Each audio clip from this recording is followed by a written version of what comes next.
Star Wars Land fans, welcome to today's reaction reveal video, I guess in a strange, odd way. And you might be thinking, well, that's a strange thing to say. Clearly you're reacting to all our new revealed cards for Ashes of the Empire from the second video, or the first official video of looking over the big chunk of revealed cards, where we saw a whole lot of powerful legendaries coming out of this set. And you would be correct if we suddenly didn't have the full set now. Yes, if you go to sets right now on SWU DB,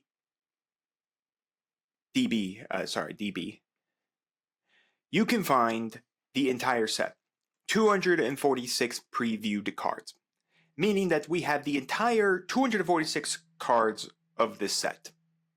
So if I click on this, we have the entire set now.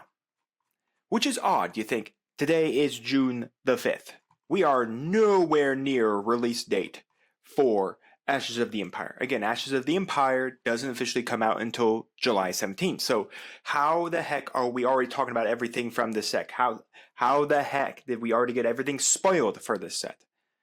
Well, it seems like when I was reviewing some cards for this upcoming video, we had every single leader. We got them all revealed. I'm like, that's a little strange. It feels like they just revealed us every single leader from this set. Apparently, from a guy from Locals said, they got hacked and everything got leaked out to the internet. So my guess is Fantasy Flight just accepted it and leaked it all. We have everything. We have all 264 cards were expected. Now, we don't really know about the Prestiges and the Showcase. We did see Grogu's Showcase, and we do know the Whistling Birds does have a Prestige art. But that's really about it. We don't have everyone's Showcase. We don't have the Prestige cards we're going to get out of this set, or what they're going to look like, or anything like that. So we're still waiting on all of that to eventually come out for us. But still, you know, that's to be revealed. Now, there is a good thing about having all these revealed cards. This is really good for everyone who wants to who is going to the Galactic Championship. This gives you a strong idea of what could potentially be meta, what potentially can be meta, and already beginning your theory crafting, allowing you to immediately start looking over cards, looking over leaders, and really figuring out what you want to play in this upcoming format. So that's really, really good. I mean, that is good. So that does mean for everyone trying out on Karabast or wanting to create proxies and try out can really build it.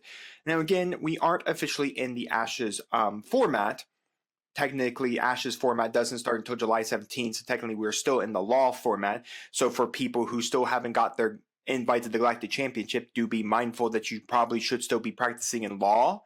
But if you really want to get some games in with Ashes, you can do that as well. So we're going to look at the cards that got revealed that we haven't looked at already, and we're only going to do 2 colors here. I'm not going to cover every single color. That's a really, really long video. I like to try to break up these reveals into smaller chunk videos. So we're going to cover in this video all the leaders, blue and green, as well as the multicolored. So we're going to cover multicolor, all the leaders, all the blue cards, and all the green cards, and then we will move in through that. Again, we won't cover them all because we've already covered a lot of those cards in preview 1, so we've already covered a couple of those cards, so we won't cover them again, but we'll cover everything new.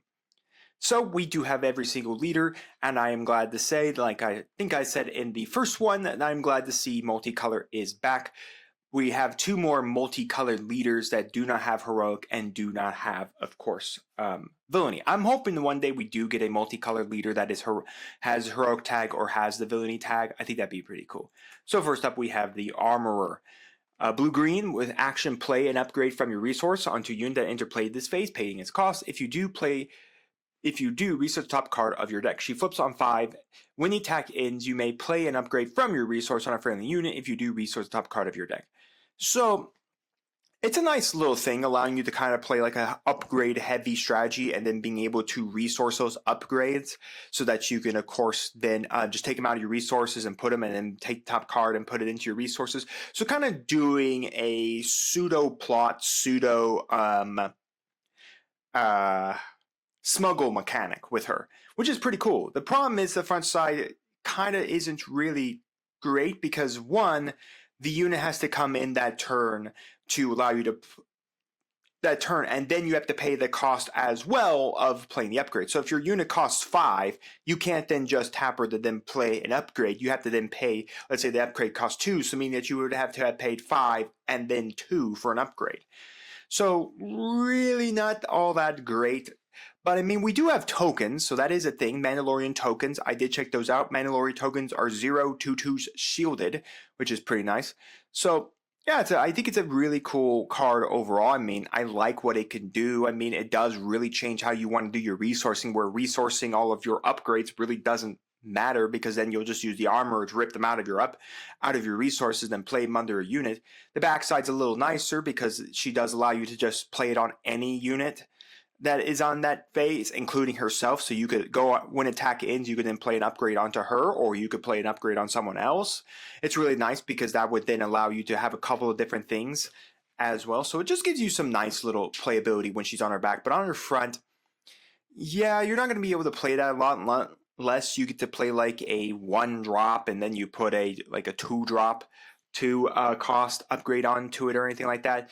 I wish it had just been kind of what she is on her backside, where it's the exact same thing of play an upgrade from your resources on a unit, and then on a friendly unit, paying, of course, the upgrades cost. So that could just be that. But nonetheless, I mean, she is neat for what she can do.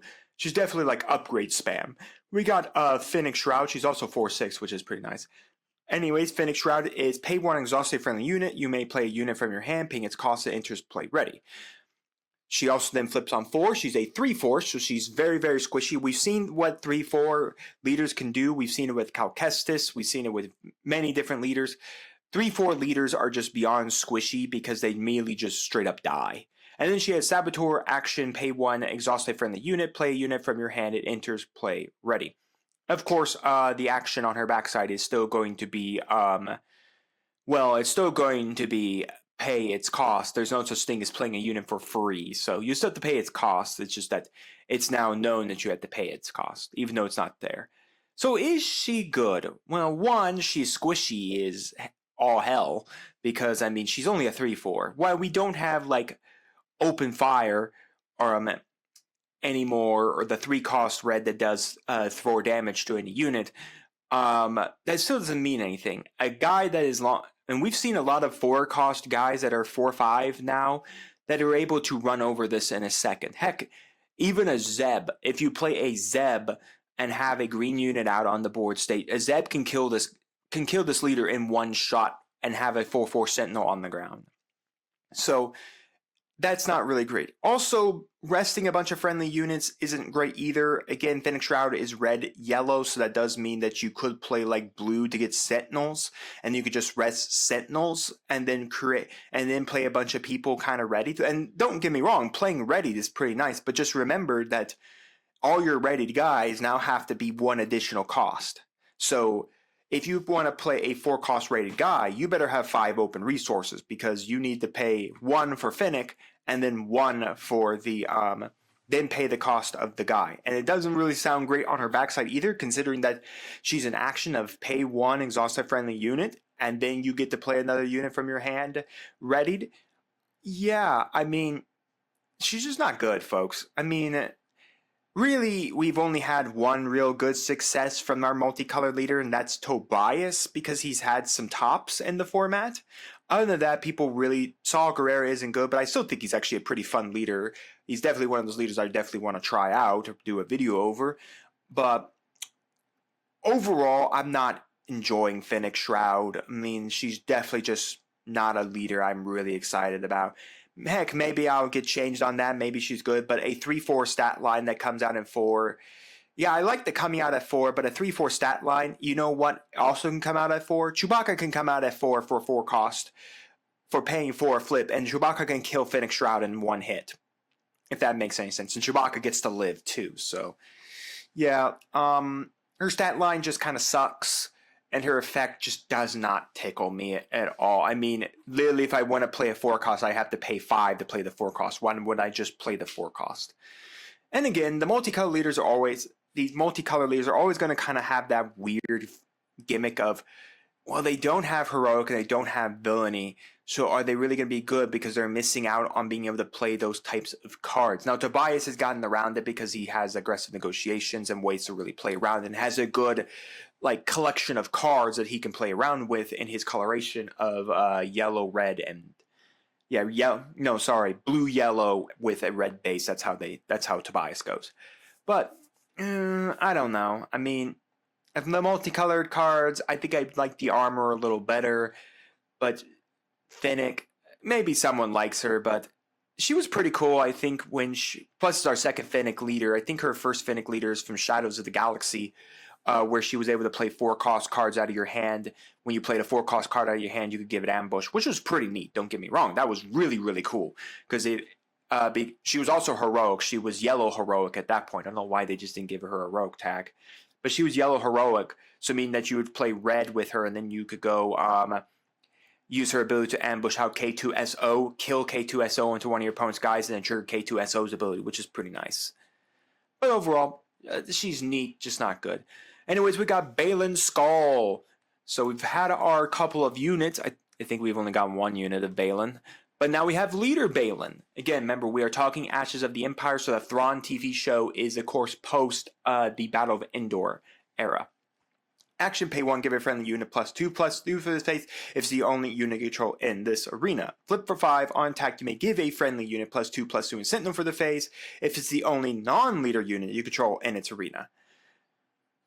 Again, that's really nice. So basically on his backside, if you control only a ground unit, he can give it still a ground unit +2/+2 and Sentinel. The backside's very nice because Sentinel does a lot of times somehow come up many times. Not mention getting a +2/+2 to a guy and giving it Sentinel means the guy has a longer chance to survive more battle attack than anybody else, allowing him to stay up and potentially kill more guys before, of course, he falls down. But the problem is, you gotta have the fact of the matter is that he's really only if you have one unit in that arena. So if you're running, meaning that if you basically have one ground or one space, you can get a nice +2/+2, and when he eventually attacks, you can give it Sentinel as well as a +2/+2. So it's real nice. An extra 2 health, an extra 2 attack can go a long way in trying to deal with your opponent's board state. The big problem is a lot of times, do you really care about that?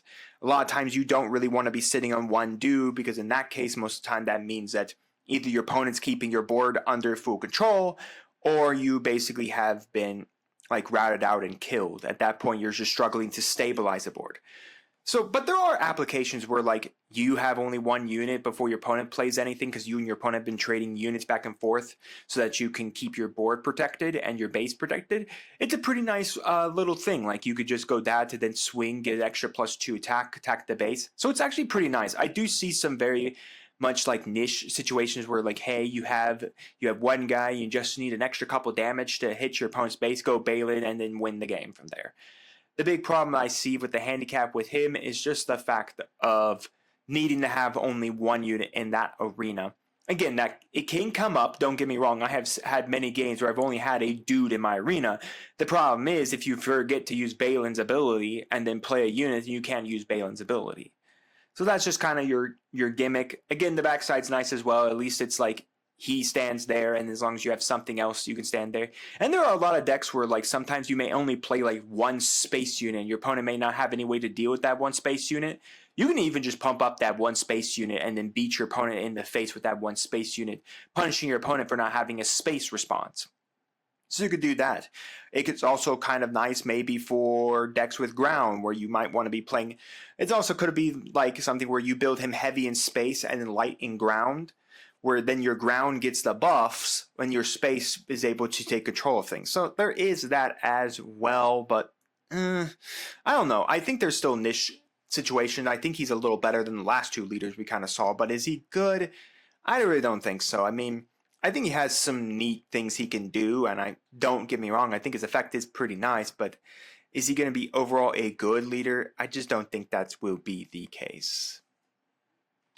So, moving on, we've already talked about Grand Admiral Thrawn, we've already talked about Luke Skywalker. Sabine Wren is back once again for us. This is our second Sabine Wren leader with Action Tapper. An opponent gives 2 advantage tokens to a unit they control. If you do, the next unit you play this phase gains shielded for the phase. And then you control for, then you flip her for 5 and on attack. Next unit play this phase gains shielded for the phase. So the on attack trigger is really nice. She's also a 3/5. It comes out on 5. I kind of wish maybe she was a 4/5 just for a little bit of better hitting power than a 3/5. Technically, that's funny enough. That's one less than her Spark Rebellion counterpart. Her Spark was a 2/5 and came out on 4. So she comes out one later than her Spark counterpart and only has one more attack point than her Spark counterpart. One as well. But, I mean, it's neat for what she can do. I mean, she definitely really wants to be pushing on the Sentinels, if I'm being honest, because then you can give your opponent advantage tokens, but then you can gain a shielded Sentinel for the phase.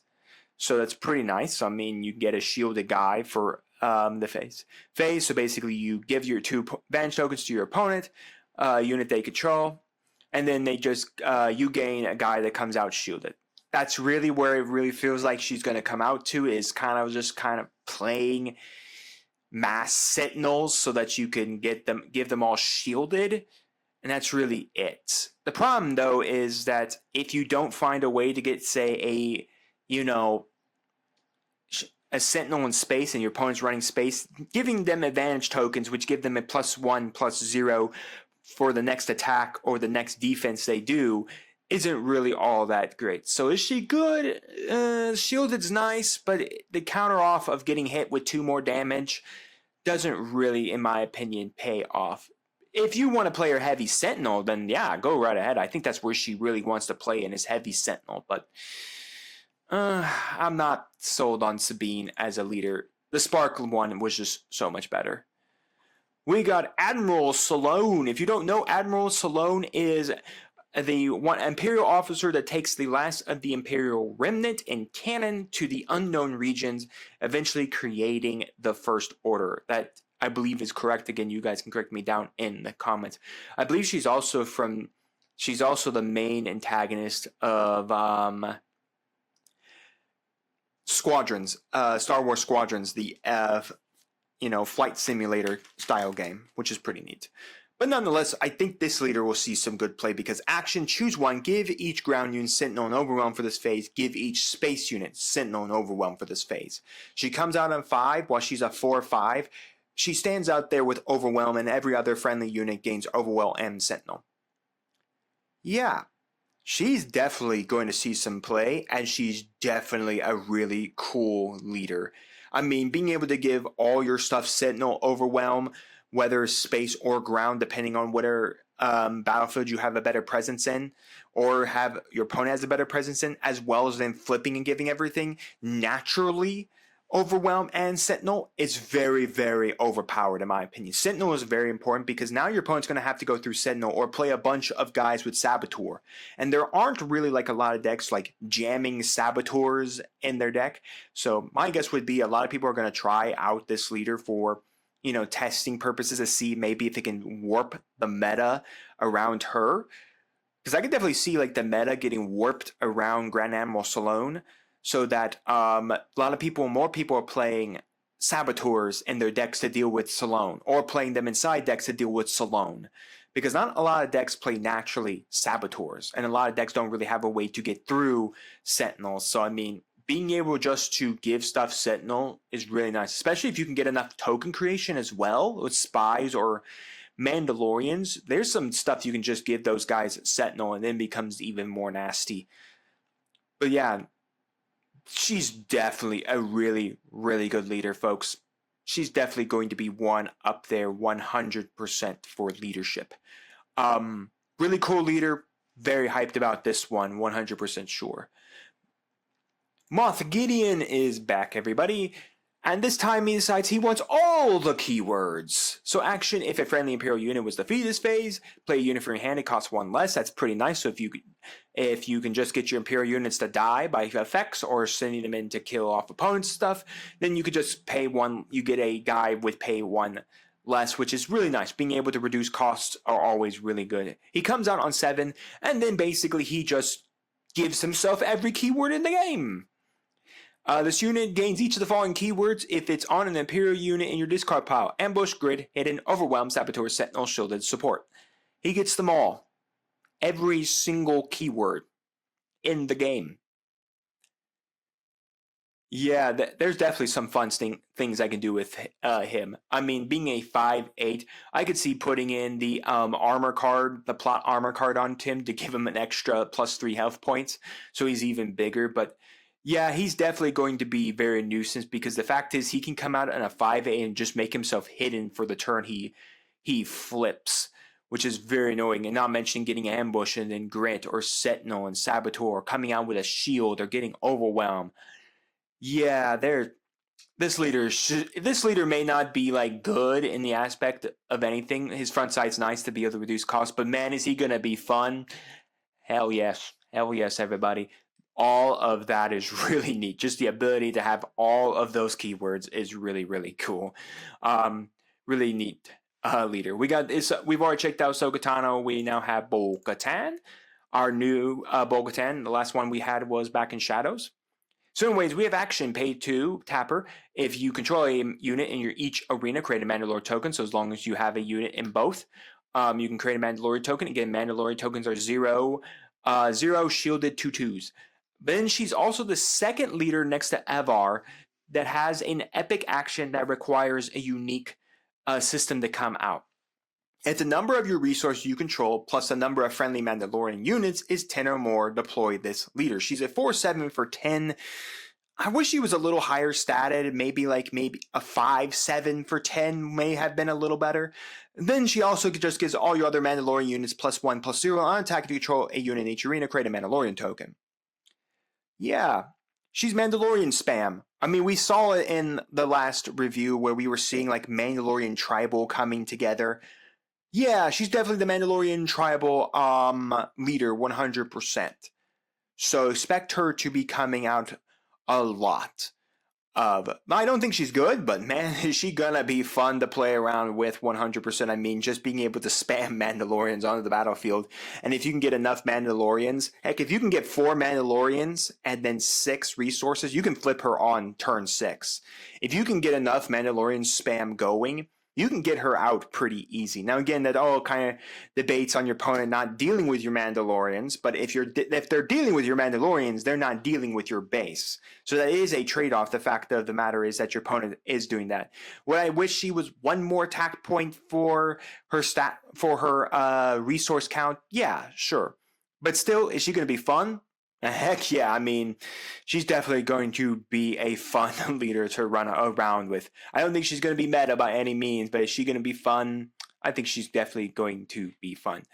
Cad Bane is back, everybody. He's back from being a yellow villainy leader to a red villainy leader. With action, deal 1 damage to a unit with 2 or more remaining HP. He deploys on 6 and then has Overwhelm, and on attack, you may deal damage to a unit with 2 or more remaining HP. He's definitely a downgrade from his counterpart in Shadows of the Galaxy. Shadows of the Galaxy was all about if you played an underworld unit, tap him, your opponent deals 1 damage to a unit. He flips on, I believe, 6 as well. And then when you played a underworld unit, you could deal 2 damage. Your opponent would deal 2 damage to a unit. So it was really, really nice. Is he good? I mean, it's nice to do some chip damage every now and then, but is it going to be a lot? It also has to be 2 or more HP, so I mean, I don't know. For Cad Bane fans, congratulations, but also, worst off, this art is ugly looking. It's based on him being in the Boba Fett TV show. That's the art where they brought in the live-action Cad Bane. Pretty cool they brought in the live-action Cad Bane. But man, he kind of butt ugly. I like the Clone Wars version of Cad Bane 100%. And this guy looks butt ugly too. I know some people will want his showcase because they're big Cad Bane fans, but are they going to be pleased? I mean, he's got a nice stat line for 4/7 on flipping on 6, but is he really going to be good? I don't think so, because after the matter is he's really just a kind of a chip damage leader that really isn't really chip damaging. He's only damaging units with 2 or more remaining HP. And most of the time, that's probably not going to be enough to really try to win out and kill units without sacrificing one of your units into it. But, we'll have to kind of wait and see. He doesn't impress me. That's for sure. But what does, apologies, I thought we were going to talk about Ezra, but no, we have to talk about Vayne. I don't know where Vayne is from. But anyways, action defeat a friendly upgrade that can include, of course, shields, experience, and advantage tokens. Deal 2 damage to a base. 5 or more, flip them over. On attack, you may defeat a friendly upgrade if you do 2 damage to a defending unit or base. I like this guy a whole lot better than I do for Cad Bane. And this is a much better Underworld leader than Cad is.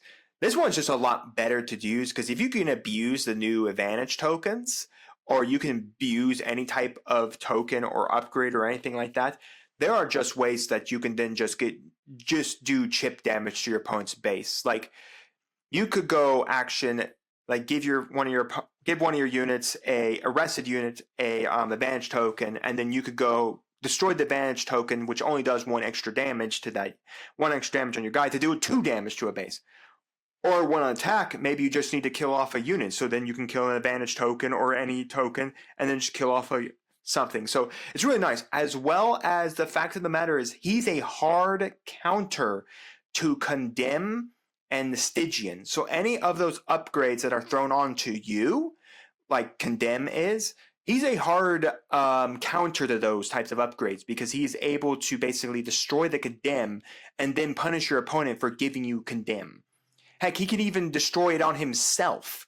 That's the thing. He can even go blow up the upgrade on himself, and then, like, if your opponent condemns Vayne, Vayne can just blow up the upgrade off himself because technically it's your upgrade because it's your friendly upgrade at that point, and then just deal 2 damage to a unit or a base just for free.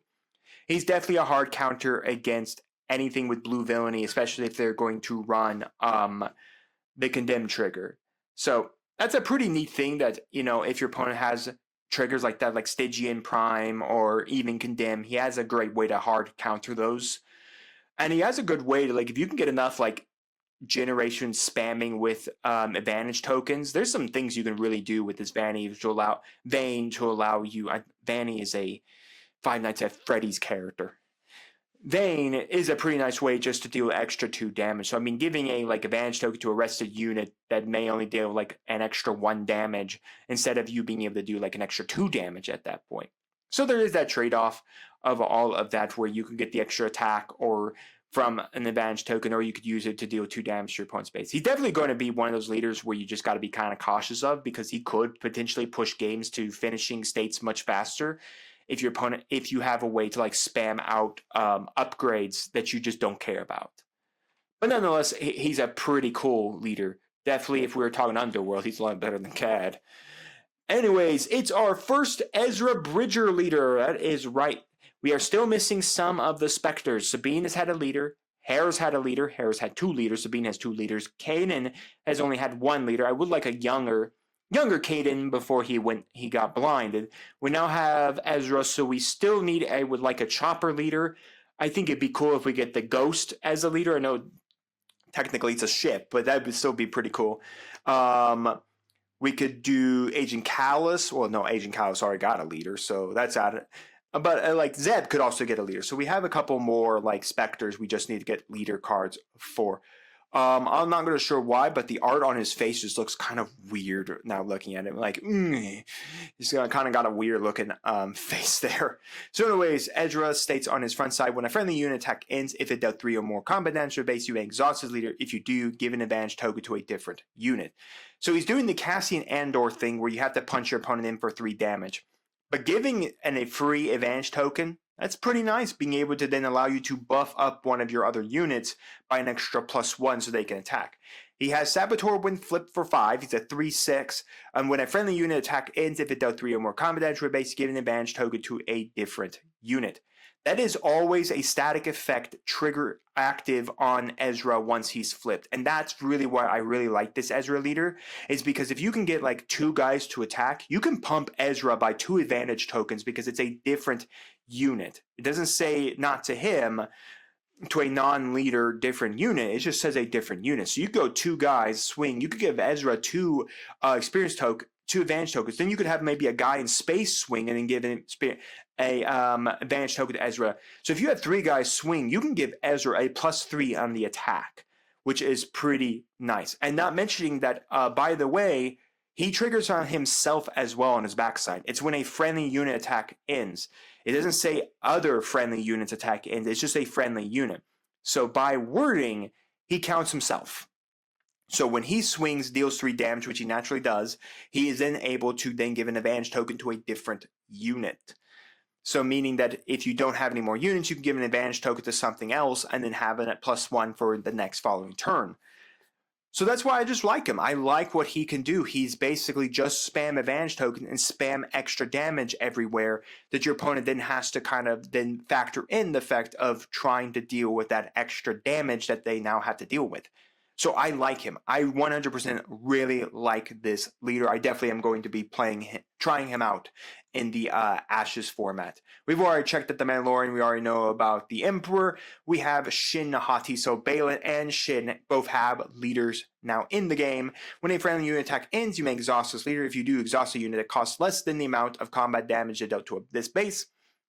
And then when a friendly unit attack ends, you may exhaust a unit that costs less than the amount of combat damage dealt to a base. You only use his ability once each round. So basically, you get to exhaust 1 time. Is that good? Heck yeah. So meaning if you can swing with a guy with a whole lot of damage on it, you can rest practically anything on the board state. So if you swing with a 8 attacking guy into your opponent's base, then you could use Shin to rest a guy that's 8 cost or less, which is pretty nice. I mean, she flips on 6. She's a 4/6. I mean, come on, people. This is going to be a very, very good leader, 100%. Not mentioning she's Force, so you could play like a Force style base with her if you wanted to play Force cards, because you could do like yellow, blue with her, and get all the other stuff with like maybe the thousands line of stuff to do with the Force is pretty neat. But still, she's a very good leader. I do really like the exhausting ability. While it only happens based on the amount of damage you deal to your opponent's base, it still can be impactful. I mean, 3 damage can still rest a 3 cost, a 3 or 2 cost. 4 damage can rest 4 down. So, I mean, there are very interesting things you can do with this type of leader of being able to rest up and then keep constantly forcing your opponent to have to be reactive to it or claim the initiative and then being more reactive to their stuff as well. So it's very interesting. I don't think she's going to be overall good, but heck, for her effect, she's not too bad. She's definitely going to be a leader I think a lot of people might try to make work in this upcoming format, just because being able to exhaust one of your opponent's units so that you can basically play this long game instead of playing aggro, playing more of a long control game. It's very much what like Akbar Data Vault does, where Akbar doesn't really play like aggressive with using Akbar's ability to create X-Wing tokens or rest your stuff. No, Akbar's more about resting your opponent's stuff even if you give them an X-Wing token, but it's more about keeping their board under a tighter control, because X-Wings only do 2 damage other than stuff, but if you could rest one of your opponent's bigger things that's more of a nuisance for you, then you can basically go with that. Now, again, Akbar can rest anything on the battlefield, just counteracting with an X-Wing token. Shin has to have damage. So that's what does hold Shin a little bit back, is that you better hope that you can swing enough damage at that point to get those guys. And like 5 cost guys a lot of times may not deal enough damage to rest a 5 cost. So there is that fallback of her, because you don't really have a great way to get around that damaging. Now, again, advantage tokens and experience tokens do help 100% to get around that.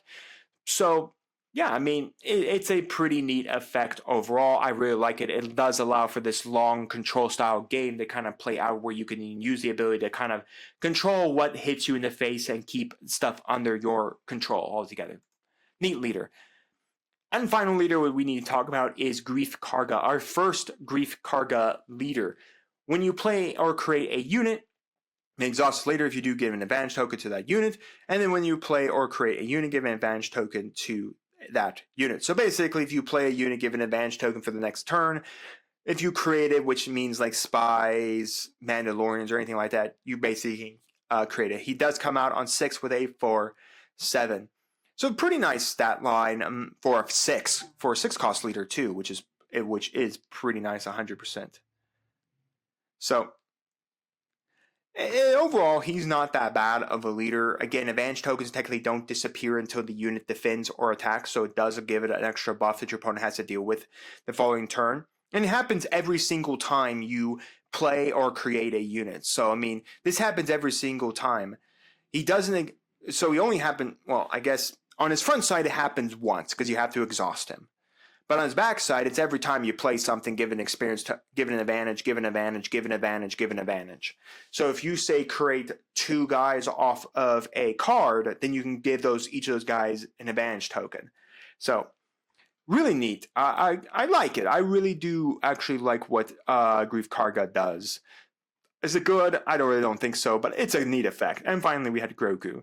So we have all the leaders, and my thoughts are pretty meh. There are leaders that really do stand out to me, like Luke Skywalker, Admiral Sloane, Vane, Ezra. I mean, stuff like those where you really feel like you get a cool stuff to happen with it and all of that. So I mean, those are neat leaders. I do think those leaders might see competitive play. And Shin, I guess Shin actually should see competitive play too because of her arresting ability. But other than that, the leaders kind of feel underpowered. There's a lot of leaders that are very questionable what they're doing, questionable on their effects, and stuff like that. And then there are leaders yeah, I mean, they're here, but they're still pretty fun. Moff Gideon and Bo-Katan. They're here, they're questionable, but they are going to be fun to play with. But, yeah, I don't know. I'm not sold on all of these leaders. I mean, like I said, the only leaders that really excite me to actually play them are the Luke Skywalker. I like what the Grand Admiral Thrawn does. I like what the armor does. I definitely am going to play some Moff Gideon with this stupid effect here. I mean, Bo-Katan's going to be fun. I mean, there's good fun leaders, but are they all good leaders? No, I don't think they're all going to be good. I think like I said, a handful, if I could feel if they were going to be competitive, meta relevant, I think Ezra is, Van is, Shin is, Sloane is, and Luke Skywalker are the only leaders I feel are overly heavily competitive. And then I feel most of the leaders are here they're meh, they're there, they exist, they're pretty fun. And then of course there's the jank leaders where and then nothing really, and then there's one really bad jank leader over here, but other leaders feel yeah, they serve a purpose. They're just okay. So overall, you guys can let me know your thoughts on the leaders of who you're most excited for to play. I really am excited to play Ezra. I think that's really going to be a fun leader. And I really do want to play Moth and Bo-Katan, as well as Salome. I just think that's a really good leader as well. There are no rare bases here today, so we only have common 30 health bases in this set. So anyways, we have Fortress of the Great Mothers, Navarro City Restored, the Emperor's Throne Room, Kray's Castle, Ancient Hinge, the Dragon Snake Bog, Emperor's Observatory, and finally Freetown. And that's basically it. There's no specialty rare bases or anything like that. They are simply just commons. For our multicolored cards, we got Enoch. When defeated, you may deal up to 6 damage to your base. The next unit you play costs 1 less for every 2 damage dealt this way. So basically, if you deal all 6 to your base, you can basically reduce a guy by 3 cost, which is still pretty nice. Like I said, I think play cost reduction is always very nice. It feels like something where you could definitely go a double tapping of the original Thrawn from JTL to allow you to reduce a guy by 6, with the caveat that you take 12 damage to your face. But that is kind of the caveat that you do take 12 straight damage to your face for doing it. But again, there are decks like Data Vault is actually pretty nice. It's 33 health, so you could do that to then allow you to take that 12. But just be mindful that taking 12 to your face does kind of mean everything. But nonetheless, it's a pretty cool card altogether. Really nice one. And the aspect is just be a little careful because, again, taking 6 damage to your base may or may not push you to the end of the game. We got Paz Vizsla with Sentinel, and then when defeated, if this unit wasn't defeated by combat damage, create 2 Mandalorian tokens. So basically, if he was killed by some other means, you can make Mandalorian tokens. Pretty nice. I like the Sentinel. That's a real nice stat line at 472 for a 5-cost Sentinel, which is pretty nice. We got the 𝐒𝐓𝐀𝐘 Annihilator Droid. I think we covered, I don't know if we covered this guy. I can't remember if we covered Fantast Flight Games either. We'll just recover him. Anyway, 𝐒𝐓𝐀𝐘 Annihilator Droid just has Sentinel, Shielded, and Overwhelm. That's really about it for a 655. We have Marok, another Inquisitor. With Sentinel and while this unit is upgraded, he loses Sentinel and gains Saboteur. So, I mean, you gain Saboteur for becoming upgraded to go to Sentinel. So that's pretty much about it. We've already talked about the Hera. This Hera definitely will be seeing a lot of play in anything that can run this coloration. We got Rancor Keeper. Look, it's Machete! It looks like Machete, the guy who calls himself Machete. Anyways, when a friendly unit is dealt damage and survives, deal 1 damage to any number of bases, use this ability only once per round. So, I mean, is it nice? Yeah, I mean, it's a pretty cool combination. Whenever a unit is dealt damage and just survives, you can be able to ping your opponent's base for 1. That's really about it. Is it overall good? Not really, but still, there could be times where you want to play it. It's also in the color combination if you really wanted to play it in Tobias. But, I mean, it's nice to ping 1 damage on a base, and it's nice if you want to play it in Twin Suns, but still, it's not exactly what I call the best. We got Grand Admiral Thrawn with support. Again, support meaning that when it's played, one of your other units gets to use, can attack and use this attack ability. When attack ends, if the defending unit was defeated, ready this unit. So basically, if you slammed into one of your opponent's units, and this guy, and the guy survived, you can basically restand and attack your opponent's base for damage, which is pretty nice. I mean, the ability to swing, kill something, and then being able to restand that unit and then swing its damage potential into something, that is pretty nice. I could definitely see this being randomly played as like maybe a 1 of or 2 of in 𝐵𝐻, because 𝐵𝐻 red is in this coloration right here. Maybe like a random ass 1 of or 2 of, like I said, and then you play it and then you use one of your capital class vessels to murk one of your opponent's space units and then restand that unit.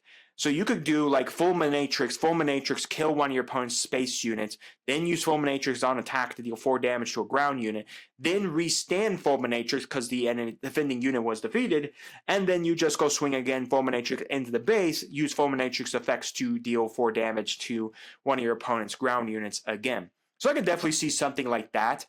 If it was in 𝐵𝐻, I think 𝐵𝐻 would only play it as, at best, a random 1 of, because really you'd only use it just only if you were to see, like, your opponent, it was on space heavy. After that, I mean, if you were siding, you'd probably side him out if your opponent was definitely not on a heavy space strategy, so there'd be no point for you triggering the effect. Again, it's a neat effect, I won't lie. I think there's applications for using this effect to be able to deal things, and it's a pretty good effect.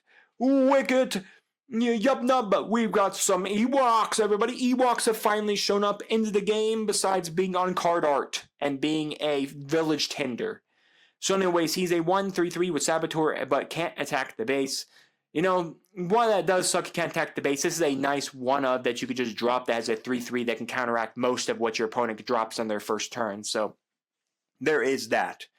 This can counteract a lot of things on your opponent's first turn. So be on the lookout to see a lot of green-red heroic decks running Wicked. We have the Tatooine Repulsor Train. This unit can't be attacked unless you control 2 or more. This unit can't be attacked while you control 2 or more rested units unless it gains Sentinel. And now attack, deal 2 damage to a ground unit for each friendly exhausted unit.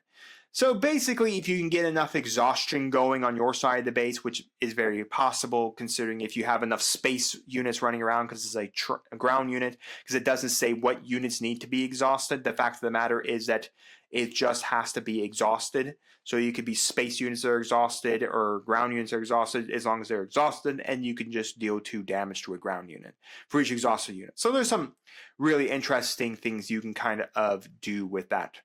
Overall, it's okay. I mean, an 8/7 stat line for 7 is pretty nice. So, and also is a nuisance because if your opponent can't actually attack it while you control 2 or more rested units, this 8/7 can stick around for a good chunk of time. So, just something to consider. And remember, credit tokens are still very much legal in the law format. in the Ashes format, so people could use credit tokens to spam this out onto the battlefield. We have 𝐒𝐓𝐃𝐾, has support and on attack. When attack ends, if the defending unit was defeated, you may give 3 advantage tokens to a unit. It's pretty nice. Again, it kind of sucks because it really is not in any coloration that Thrawn would use. It has yellow, so if you were to do like JTL Thrawn with Force Yellow, you could do that, but unfortunately it's running green. So kind of sucks for you wanting to use it with one of the Thrawn leaders just for thematic reasonings. But still, it's not a horrible card. I mean, meaning that you can go a support guy can attack guy that triggering the support attacking with a guy and then being able to deal 3 damage, giving 3 advantage tokens to a unit. Oh, this is when the defending unit was defeated, you may give 3 advantage tokens to a unit. Yeah, this actually has to attack and defeat something. So yeah, I mean, okay, I didn't realize that it had to be the support unit has to go and kill something on the battlefield to gain the advantage tokens. So, yeah, not feeling really it. It's an okay card. We got Red Leader with support, and this unit may attack units in either arena. That is really cool effect right there. That actually is a really neat effect. Now, again, the supported unit does not gain this trigger because it's not an on-attack trigger. Oh, this unit gains other abilities for... When you play this unit, you may attack another unit and gains this unit's other abilities for this attack. If that's the case of how support is worded, that would literally mean that Red Leader would give the supported unit the ability to attack either arena. So if that's the case, that's a really strong supporting unit, because that literally means you could support a ground unit and have the ground unit somehow punch a space unit, which is still pretty funny if you ask me, but still a pretty neat card nonetheless. A really strong one, by the way. I mean, the ability for this unit to be able to attack both arenas cannot be understated. The ability of, if your opponents are heavy on ground and you have this out in space and you just need to be able to get rid of a ground unit, having a 6/6 space unit punch your opponent's ground unit is really, really nice. Especially being able to stay in space as well for a little more protection is pretty nice as well. So, pretty cool card indeed. I like that one. We have the Pergel Ultra. When played, when defeated, you may return another friendly non-leader unit to its owner's hand. If you do, deal damage to a unit equal to the return unit's cost. So basically, you can return one of your opponent's units back to their hand and then basically snipe them with that cost. Snipe one of their other units with that cost. So that's pretty neat. Or, of course, you could return, say, another Pergel Ultra that you already have on the battlefield, because you can't return itself, because otherwise you'd be doing 8 damage to whatever you wanted to do. So that would be pretty nasty no matter what. But still, a pretty neat effect. The problem is it's an 8-cost unit with a 6/10, so it only gets it when played, when defeated. But still, that's a pretty nice thing to be able to like bounce back any unit back to their owner's hand, and then being able to deal damage that unit equal to the return unit's cost. I could definitely see this, actually, funny enough, being played randomly in a couple of these cards. Actually, you could see both of these randomly making plays in Qui-Gon Force Yellow, because the fact of the matter is that Qui-Gon can bounce a Pergel Ultra. So you have Pergel Ultra bouncing back a opponent's unit and then dealing damage to one of your other opponent's unit based on its cost, and then using Qui-Gon to bounce the thing back to your hand and then playing a 7 cost with it, which then could be like Red Leader, and then Red Leader then able to utilize Red Effect to allow you to attack with support and then deal damage to either arena. So there could be that as well, but still, I like it. I really do like it. Kind of theory crafting right now with the Qui-Gon. There are some things. There's a really good yellow legendary that we're not going to talk about in this video that's really good for Qui-Gon right now that will definitely help him out 100%. Anyways, moving on, we have a Baylan Skull. Overwhelm, and then when played, when attack ends, and if an enemy base was damaged this phase, give advantage token to a unit. If a friendly upgrade was defeated this phase, you may exhaust a unit.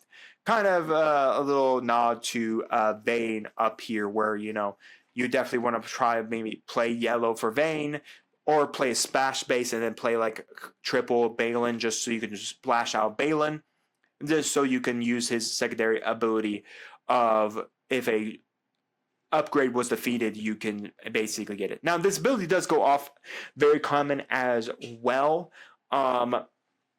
because of the fact that advantage tokens die the instant they are the instant the unit defends or attacks. So this can go off pretty well if you've already had advantage tokens on a unit as well, or of course, like I said, you could run like a yellow with Vayne and then have this ability go off every time he's played and when the attack ends. So just something to think about. Poe Dameron is back, our only Resistance unit. Resistance has gotten no new support, as well as First Order hasn't gotten any new support. So I feel bad for everyone who really likes Admiral Holdo. I don't like Admiral Holdo, but I do feel bad for everyone who really likes Phasma. I have Phasma's showcase, but it just feels horrible because there's no good nothing that's really like good First Order right now out. So, kind of really sucks, but still, I mean, I'm glad to see another Resistance unit. I'm glad to see Poe. Is he a good Poe? I mean, he counteracts Sentinels. That's all he does. He's a 2-cost with 3/3. I do like the 2-costing for 3/3. So for a lot of decks that are red, yellow, and heroic, they'll definitely be playing this because it's a 3/3 2-drop. But is it good? Other than being a good 2-drop, that's really about it for him.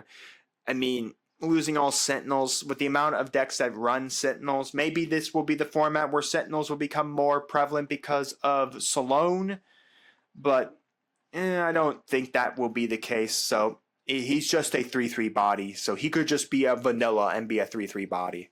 That's pretty much it for Poe. Anyways, I do like the quote, "I'll come back for you." This is where he sends BB-8 off with the map. Again, I do like episode 8. This is the only episode I like of the Disney trilogy, and that's really about it. Moving on, we have Outcast. When a friendly unit enters play, including this one, it gets +1 for this phase. I mean, that's pretty nice.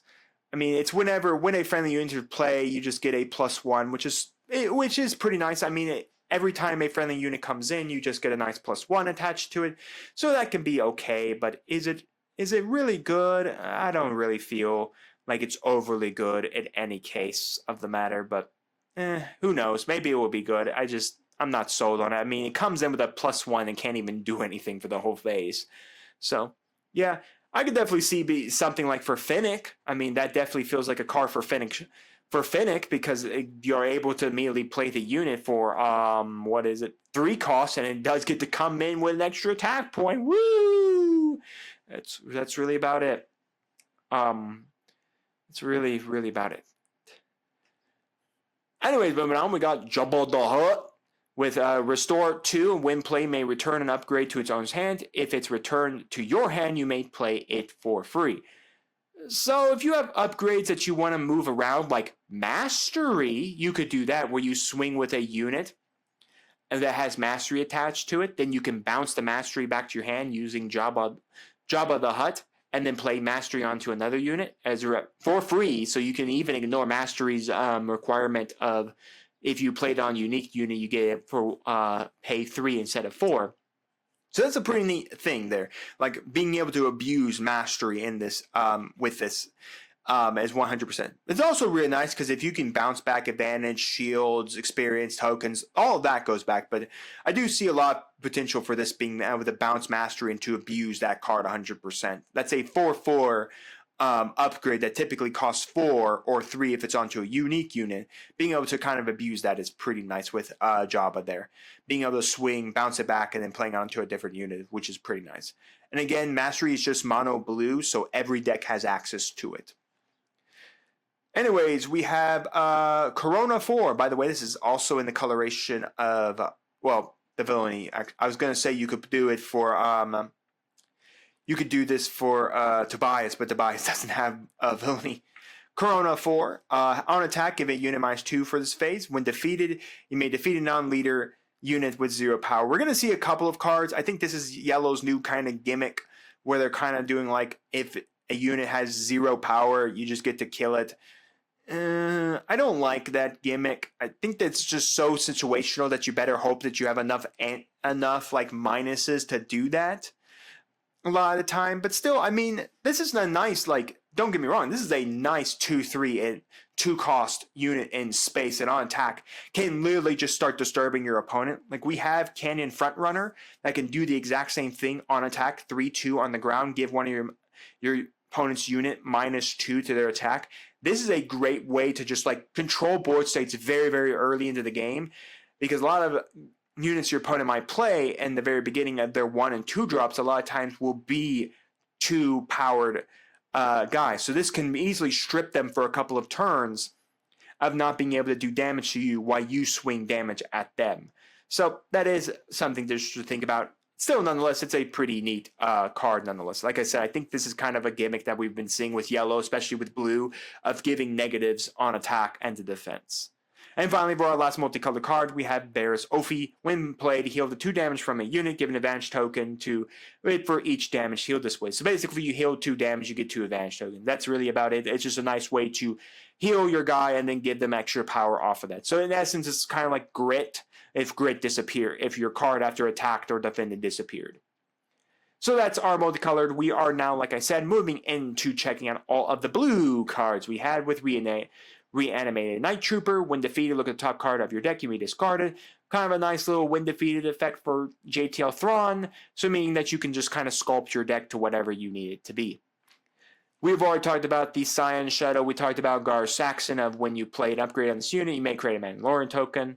We have an Imperial Armored Commando with Sentinel and Shielded. Kind of really nice if you want to play blue with... I like that this guy is getting killed with the guy with Shielded and Armored. He's supposed to be armored over here. He's getting shot in the neck.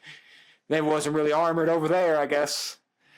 But anyways, it's a nice card, especially if you wanted to do like Moth Gideon blue. Moth Ash blue. So that you could then... like utilize this so it dies and gives Moth Gideon both Shielded and Sentinel being Imperial. We've already talked about Shin. We talked about Morgan Elsbeth. We have Reinforced Light Cruiser with Restore 1, and when played may exhaust a unit. Another capital class vessel that Piet, when flipped, can come out on a 4 cost, which is very nice. Heck, even if you just tap Piet, this can come out on 5, which is pretty nice. If you have the Gonk droid that reduces the cost as well, this can come out on 3. So that's pretty nice. I mean, being able to drop a guy that would just exhaust a unit and then has 5/5 and restored, be on the lookout for all Piet blue decks to be running that 100%. We've already talked about the Chimera. We have the Pre-Vizsla. Of course, another legendary here. When played, defeat any number of non-leader units with a total cost of 6 remaining HP. Create a Mandalorian token for each defeated this way. There has been a weird thing where, like, after that first video dropped where we talked about, oh my goodness, like the Chimera, these are just great legendaries. They're just really powerful. A lot of the legendaries that happened after that really felt like, oh, that's a neat legendary. I mean, look at this. This is an 8-cost 6/6 guy that potentially could kill one dude. That's it. So unless you've really been doing chip damage all over the place to where you can get a guy up down to 6 remaining health points, like 2 or 3 guys down to 6 remaining health points, they kill them, that's really about it. Other than that, he just kind of doesn't feel good. That's really it. I mean, there's nothing. Nothing. I mean, I just don't feel good about him. I mean, he's just like one of those legendaries, like, maybe he'll work, maybe he won't. I mean, heck, I guess that's good reason to play the Cad Bane. It's a chip damage, so eventually you can get down to that point where you can use Pre-Vizsla to nuke off 2 to 3 guys. But other than that, he just, I don't know.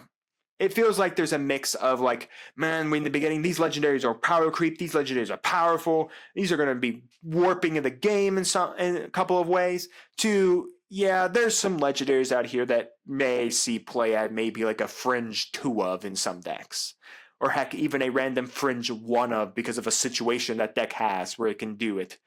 This is like one of those fringe deck cards that you might see like a random person run just because there's a chance it might activate based on their deck. Like, this could be good for like Daedra randomly enough, because Daedra's ability to tap 1, pay, target a guy on the battlefield, and then deal 2 damage to it.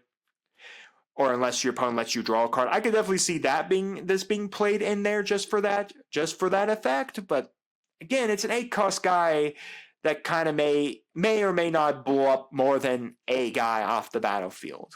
Maybe that guy is important? I don't know. But still, not really great. Pointless to resist. Attach unit gets -3 while attacking the base. Hey, it's not... Look, it's not condemn -6 and also lose all abilities. It's more like just get -3. It's still a nice little upgrade that if you need... if you just want to be potent in hard control and force your opponent to have to out it, there is that thing. It's also not one you want to put on Van, because Van will just murder it. We've already talked about Blade of 1000. We have Hu Yang on attack. You may give an upgraded unit -4 for this phase. So basically a good way to deal with experience, shield, advantage. Any upgraded unit can get a nice -4 on the attack, which is not too bad. I kind of wish maybe it was like a -4, -1, something to the health rather than attack, but I'll take attack any day of the week because then you can respond to the attack by going after that unit and killing it off, and maybe taking 1 to 2 damage depending on whatever power the upgraded unit had. We have a Lothal E-Wing. While enemy unit is upgraded, this unit gains Restore 2. So again, if your opponent's abusing any forms of upgrades, you get Restore 2. Again, this is going to be situational depending on how the meta wraps up. If advantage tokens are becoming more meta relevant, I could see a lot of blue heroic decks taking advantage of this to be able to utilize a space unit with Restore 2, even though technically this E-Wing is on a planet and not in space. But nonetheless, it's a pretty neat card. Like I said, these two are very situational for just literally wanting to be... are very situational for if token spam becomes kind of something important. Again, enough stuff shielded and giving experience tokens aren't really going to be able to say, hey, these two cards are really good, because there's going to be enough, shielded guys and guys with, experience tokens to really make this kind of work. But if enough advantage tokens are running around, this is pretty nice. We have the Duchess Protector of when defeated, make create a Mandalorian token. We've already talked about Leia. We've already talked about Cobb Vanth. We have just a vanilla strike Team Vanguard, a 4/5/5. Expect to see a lot of this being played, because this is just a really nice card there. Because, I mean, look at that. That's a 4-drop that has a 5/5 on it. That is very, very nice indeed. We talked about the Mandalorian. Bo-Katan's Gauntlet has restored 1, and then each other friendly non-token unit gains when defeated, create a Mandalorian token. You're kind of seeing where Bo-Katan's going to build in. Bo-Katan's definitely going to be blue-green to do the spam Mandalorian tokens so that she can then come out. Again, that doesn't mean that the other colors won't get Mandalorian token spam or ways to do Mandalorian token spam. It just feels like if you want to, you could do blue, and then you could do like a splash base with her if you wanted to splash out an odd-colored guy from like yellow or green so that yellow or red, so you can make more Mandalorian tokens. But still, it's a nice Restore 1 in space, 4/5 for 5, that gives basically everything that's not a token on death, create a Mandalorian. Anyways, we already talked about the Armorer of when played, give a shield token to each friendly unit with shielded, so basically just redo the shielded.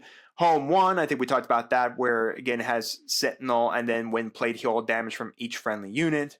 Luke's Lightsaber, we got Get Lost, defeat an upgraded non-leader unit.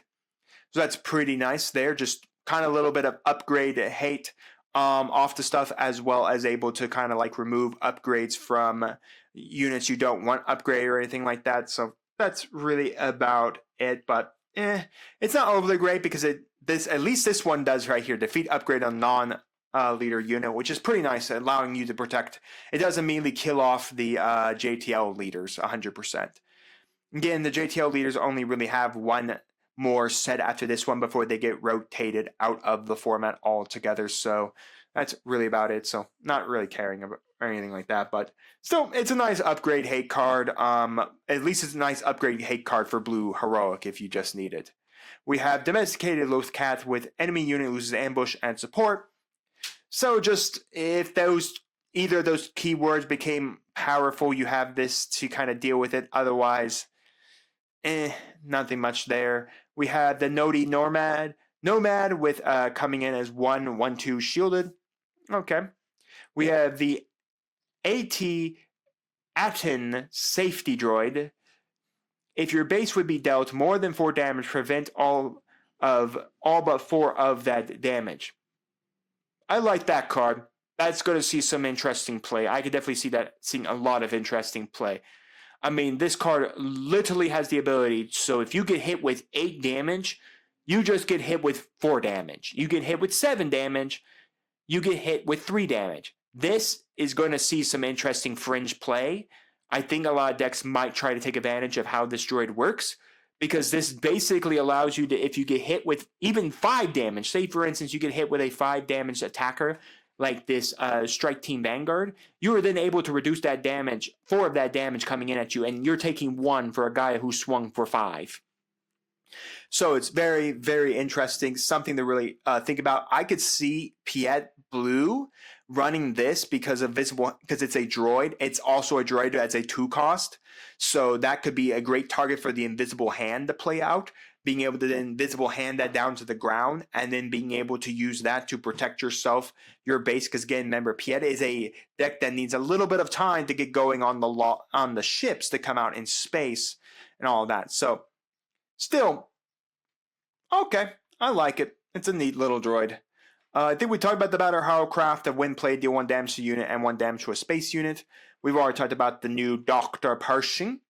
We have Palace Chef Droid with Sentinel, and this you get +2 while defending. So basically, you could rest it with certain effects. What leader up here rested, and then you did something? Rest a unit and then do... no, that's Balin. There's a Phoenix Shroud card, I guess. You could rest this thing so that it's defending, gets +2, and then trigger Phoenix Shroud's effect, I guess. We have a Mos Eisley modifier with support and then grit, which is, I guess that's actually pretty nice. Actually, funny enough, because you gain all other abilities, going support and then being able to attack with a unit that has damage counters on it, allowing it to get the grit keyword, because it's an ability, and then being able to go from there to allow you to have a unit attack with extra damage points because it has grit. Actually, that's a pretty fun card there. I don't think it will see a lot of play, but something to really think about, because of the fact is that you gain, because support is giving grit to a different guy, you have that ability. Because again, remember, support is just literally when you play this unit, you may attack with another unit. It gains this unit other abilities for this attack. So literally, it just gains whatever the card, whatever is printed on this card that has a support keyword goes onto the other card for the attack. So it's pretty nice. So meaning that if you were to attack with a guy with 3 damage on it and you gain grit, you have the +3 attack for that attack, which is pretty nice. We have the Pit Droid team. The first upgrade you play on another friendly unit, this phase costs 1 less, something to consider for the Armorer, just because she needs to be able to play upgrades from your resources. So being able to reduce those, especially on our front side, is pretty nice. We have Remnant Official. Once again, as a reminder, remember, once the Empire falls, they become the Imperial Remnant. Just a Restore 2 for 3/3 is just really nice there. Again, it's an Imperial card, so think about it for Moth Gideon if you wanted to run this for Imperial. We have a Raider Azadi with Restore 1, and when played, name a card. While this unit is in play, opponents can't play cards with that name. We are seeing a lot of very interesting cards where Galen says name a card. Your opponent can't use abilities of that card. We've seen there's another card there. I think it's the Governor from Spark that name a card and your opponent can't play that card. And now we have another card here that's, hey, name a card. Name a card while this unit is in play, your opponent just can't play that card with that name. So it's a real nice way. This is more of a side deck card because you'll have to side it in, because most times when going into your first match, you have no idea what your opponent is playing unless you're playing into that specific meta and you know about specifically that meta is. You would probably name it, main it, but very early in some metas, you would probably just side deck it so that you could use it to name a specific style of card and then go from there. Still, it's a nice card, don't get me wrong. It's a pretty nice card. We have a B-Wing Rearguard, where you control a ground unit. This gains Sentinel. Pretty nice, just way to basically keep both arenas. We have Casca Reeves. Of course, this is the friend of Bo-Katan. While you control a token unit, this gains Sentinel, which is pretty nice. Again, if you're going to do Mandalorian Tribal, you're going to be running enough token spam. When played, if a friendly unit was defeated this phase, create a Mandalorian token. So there you go. You can player, if someone died, create a Mandalorian token. There you go. You already got Sentinel. Covert Believers. When defeated, create a Mandalorian token. We're going to see a lot of Mandalorian spam. Ooh, Nebulon C. Oh, I thought that was Nebulon B frigate, but that's Nebulon C frigate. It's not Nebulon B frigate. But yeah, just another good card for Bo-Katan because it's just more Mandalorian spam. The weird part is the Bo-Katan in this set, it's a whole lot better in Eternal because there's a lot more Mandalorians in Eternal for her to abuse. So that's just something. So anyway, Nebulon C frigate, when played, heal 3 damage from a unit or base. Kind of very nice way of the old Spark ship that when played, I forget the name of it, but it's the 8 drop that then can heal 8 damage from a base and then take all 8 to its face. So it's just pretty nice. So I mean, that's what it's really doing. It's a nice way to just kind of stabilize out the board state for a little while longer, which is pretty nice. We have the Trexler Armored Marauder with Grit, and then when played, you may give a shield token to a unit cost 3 or less. Pretty nice way to do it. And then we have the 𝐒𝐓𝐀𝐘. Now, we were spoiled that we were going to get a space unit that was 15-15, and people thought Death Star, or Death Star 2 because of the Battle of Endor. No, we got the 𝐒𝐓𝐀𝐘. That's what we got. We got the big space squid. It's a 15-15 Sentinel and on attack defeat all other space units. Like I said, the legendaries that we first compelled, those are pretty cool. This legendary, this is a bad legendary. You're telling me that I have to on attack kill other space units? That's neat. I can just go Hyperspace Disaster for 7 cost and kill the Space Arena at turn on my 7th cost of the game. 7th resource of the game. I do not need to wait till turn 12 to play a 15-15 Sentinel that on attack then gets to blow up everything else in space. I mean, yeah, I guess you can credit token the thing out. That's really the only way to reduce it, or find other ways to reduce it. Otherwise, it's not a good card at all, folks. But hey, Kanan Jarrus, the guy who likes to buff creatures, he can buff this thing and give it a shield. If you survive to turn 12, which a lot of decks do not survive to turn 12, a lot of decks will die out by like turn 8 or 9, depending on what they're matching up against. Now, folks, if you just want to blow up the entire space arena, there are ways to do it with Nebula Ignition. There are ways to do it with Hyperspace Disaster. Those cards come out a lot quicker, and they're a lot better. Still, it's a neat concept of a card. It just ain't a good card. We have Arcana Star Map. Attach unit gains. If it would search a number of cards from your deck, search the twice the number of the cards instead. I mean, it's a pretty nice like +3 to allow you to search stuff, but again, it has to be like on attack trigger because I don't know if this will work on an on-death trigger of searching number of cards, because like you could do this, like you could put this on O and Lars, have O and Lars get killed, and then search like 10 cards deep for like a Jedi. But I don't know if that will be true. Again, this is a questionable legendary at best. Like, is it good? I mean, heck, look at kind of around us. We really don't have much in like the game that's on attack, search the top cards. I mean, I guess it's really good for Jin, because Jin can go, if you bring out Jin, tap 1, put this under Jin, and Jin attacks. If a rebel died that phase, you can search the top 6 cards for something and get an extra +3 health to Jin. I guess that's something. Other than that, it's questionably a legendary. I could definitely see this being more like a rare at best. That's not even worth the legendary spot. I mean, as much searching as this game has, I don't know. Questionable at best. We have Grab Charge. When attached unit attack ends, deal 4 damage to it and defeat this upgrade. I was about to say what's that upgrade before, and then realized, oh no, you just slap this under one of your opponent's units under their leader, and they just take flat 4 damage to their face for attacking, which is kind of funny. So I like it. I like it for the gimmick it can do with itself. Other than that, it's kind of not great. And then we have Dorsal Plating. When played, give a shield token to attached unit. Just a nice way to like help space units, that's all. Or anybody, actually. It's also an upgrade, by the way. So these are some upgrades to consider for the Armorer, just so you're aware. And then, of course, we have then Cybernetic Experiment. enhancements when played, just draw a card. Kind of a nice little thing, like a +2/+2 that gets you a draw. Yeah, it's not too bad of an upgrade. And then we have Conflict Within. Attached unit gains. When this unit readies, you may pay 3. If they don't, exhaust that unit.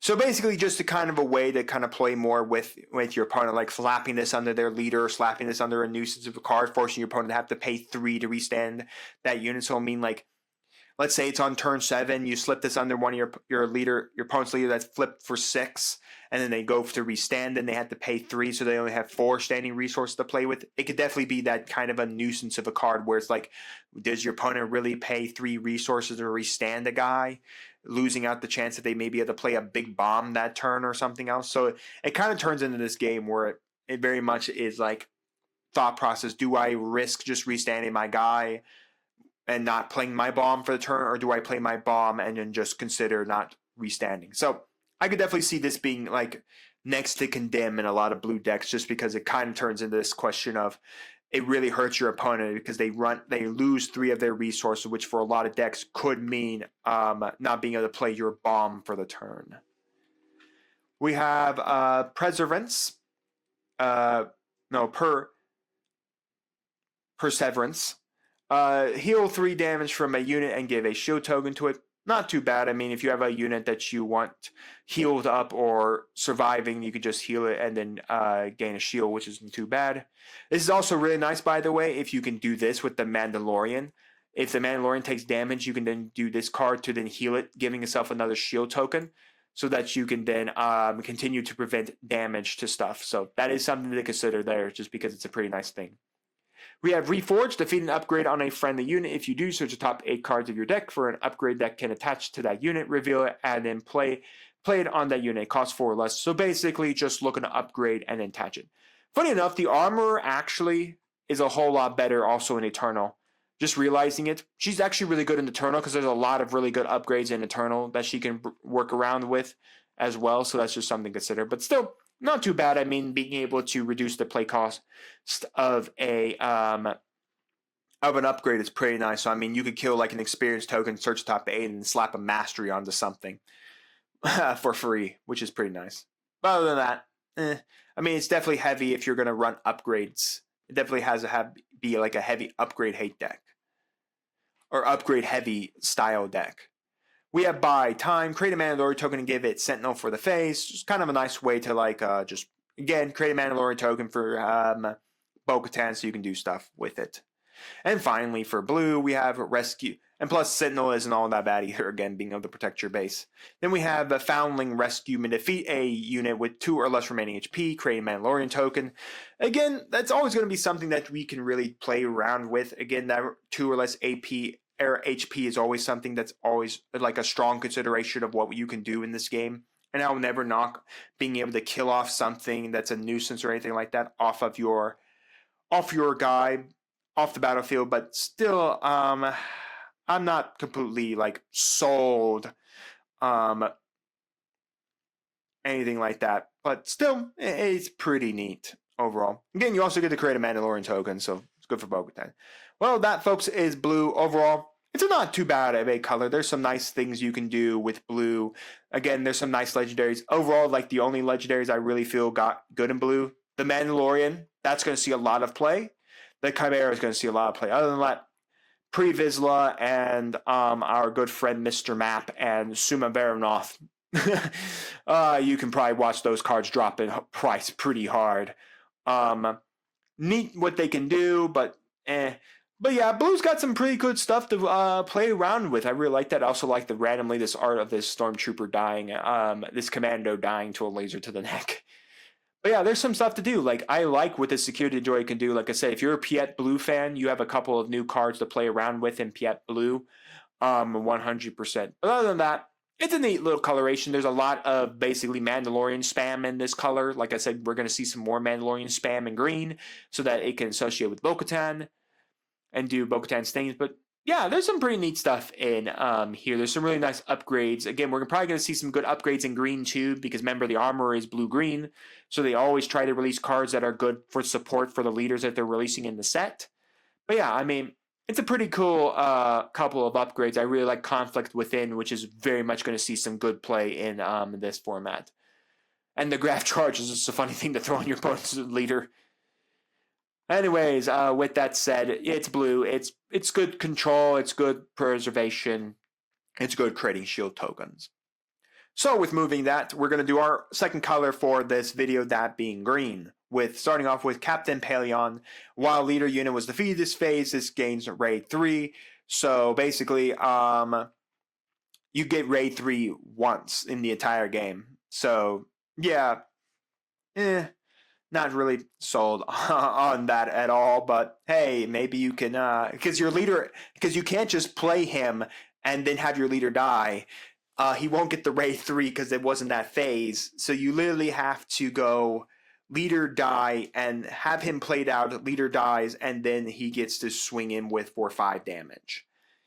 I don't know. I mean, it's a nice 2-drop, I guess, at that point. I mean, it's a 2/4 for a 2-drop, but again, we're seeing a lot even better 2-drops that are a whole lot better than just this captain. But pretty interesting thing. It's also kind of funny for Twin Suns because you could put this in Twin Sun, lose one of your leaders, and then gain it back. This also could be something to consider for Trench. That might be something to consider for Trench, because Trench technically always can come back because of his ability of always milling the top 4 cards of your deck. There's some very interesting things where I think you could do him when in Trench, because he'd always get his raid 3 because of Trench is on death. So Trench would die, he'd get raid 3 and swing for 5, and then next turn you could resurrect Trench again and then have Trench die again, and then he gives his raid 5. Just something strong to consider. So that's really about it. Other than that, yeah, you better have him standing the turn your leader is going to die. That's it. We have Moth Gerudo, but we already talked about him. He was the specialty rare card from the Emperor starter deck. We have the Remnant Interceptor with support and Restore 2. A nice 2/2 in space with Restore 1. Expect to see this played in Vader JTL. 100%. This is going to be very much a starter card in that deck, 100%, just because it literally is a 2. So yeah, I know you lose out on support trigger, but still, this is a nice 2-drop that you can drop on your board state any turn and have a nice space unit. Also, being able to have that support keyword, especially for Vader, is really nice, allowing you to be able to get your TIE Swarm spam going a little faster. Is being able to go swing, support on a guy, placing it, supporting a guy, one of your fighters, and then having one of your fighters attack and then deal damage to base, and then using Vader to create a TIE token, which is pretty nice. We have Forest Patrol. I think we talked about this, where it's Overwhelm, Restore 1. A nice like 3/4 for 3 costs is real nice there. We have Moff Gideon. We talked about him already. We have the AT-ST Raider. This is, of course, from Mandalorian Season 1.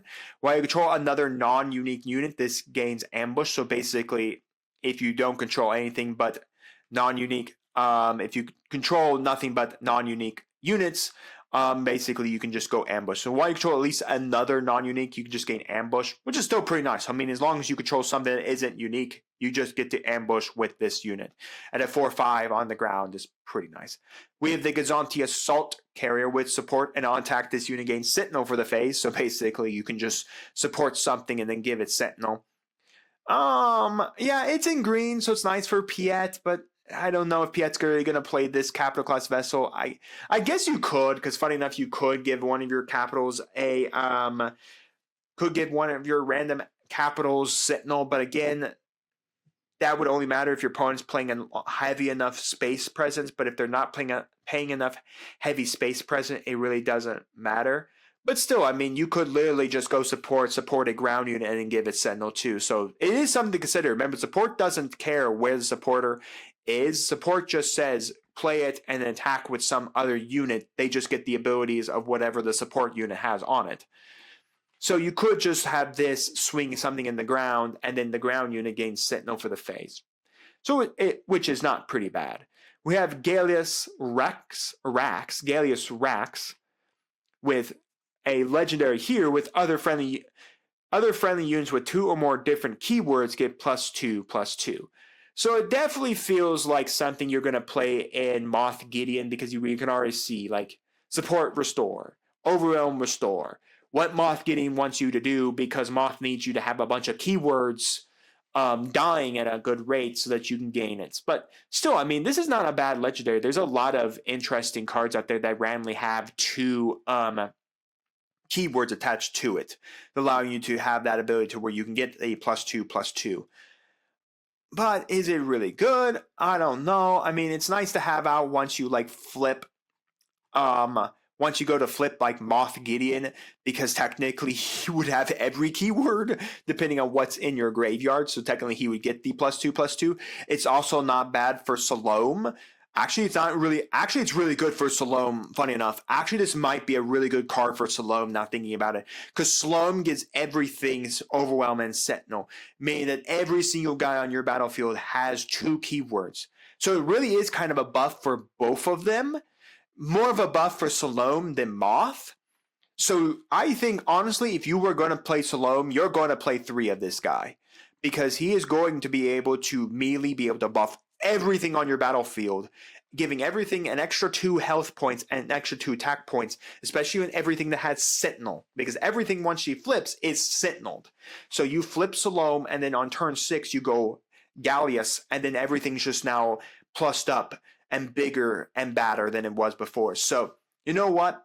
This actually is probably going to see some really good play, especially if 𝐒𝐓 becomes meta, and I do really believe she's going to be a meta leader, just because when she flips on 5 and turning everything you have on the battlefield as Overwhelm and Sentinel, and your opponent has to then tear through it to get to your base, is going to be very, very impactful. So expect to see 𝐒𝐓, 3 copies of 𝐒𝐓 in 𝐒𝐓s. I think that's going to have to almost be mandatory for that leader. But still, I thought, it's not too good. But then I realized, oh wait, no, 𝐒𝐓's just can just abuse this guy 100%. I mean, then he also, funny enough, can get also Overwhelm and Sentinel, which is hilarious. So meaning that if your opponent wants to knock out the 2/2 bonus, you can just have your opponent come. Your opponent will be swinging at him 100% to try to get rid of him. Remember, even though there's multiple units with Sentinel, your opponent does get to choose which Sentinel they go after. So there's something to strongly consider. 𝐒𝐓 won't get it herself because, again, 𝐒𝐓 only has Overwhelm. She does not give herself Sentinel. But if you have some way to like put an upgrade on 𝐒𝐓 that gives her another keyword, there are keywords that give like grit and stuff like that. So there are kind of ways to be able to maybe abuse 𝐒𝐓 to pump up 𝐒𝐓 even more. But here I thought I was gonna not think too highly of this card, and then I thought highly of it after all. Anyways, we have the Great Mothers. We already talked about that. Another legendary. Hey, look, Piet's got another ship to run around with in the Ravager.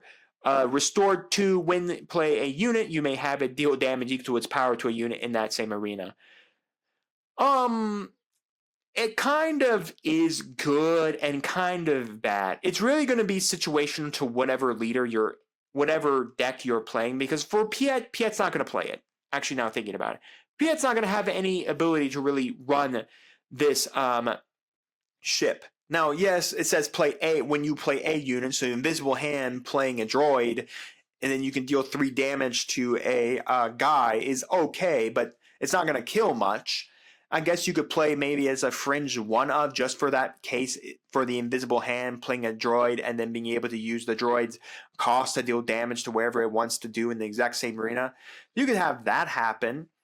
But that's really about it for it's a random 1-of, and I mean, is it a good card? I mean, it's a pretty neat card, don't get me wrong, for what it can do. Like in Piet, if your opponent's playing heavy in space, you can easily just abuse every one of your capital class vessels to start snuking every one of your opponent's guys off the battlefield, because of being how high cost those guys, how powerful those units are, and considering their natural power. I thought it was on cost, but it's on power. But that's really about it. I mean, it's a 9-cost ship with Restore 2, which is still pretty nice, but again, to really give its value, you kind of have to play a specific strategy that wants to play a lot of stuff out of it. I don't know. I mean, I like what it can do. I just don't think it's a good legendary. Like I said, there are just some legendaries where I'm like, man, I thought we were going to get good power crept up legendaries where they're going to feel really good. And we have a couple we've seen so far questionable.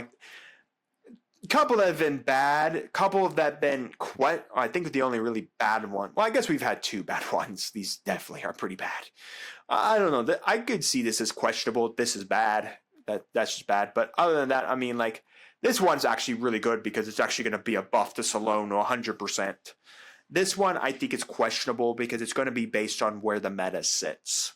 If the meta sits heavily in space, then this is going to be devastating for a lot of space strategies because this can just literally have Piet just slam down all the capital class vessels and then like poke chip damaging your opponent with your capital class vessels, which is pretty nice. But other than that, it's questionable if any other deck's really going to want to play it. I can see it played as a couple random one of or two of in space strategies, like just to have it in there for those case fringe things. I could then see it also being heavily just sided out instantly and not played at all.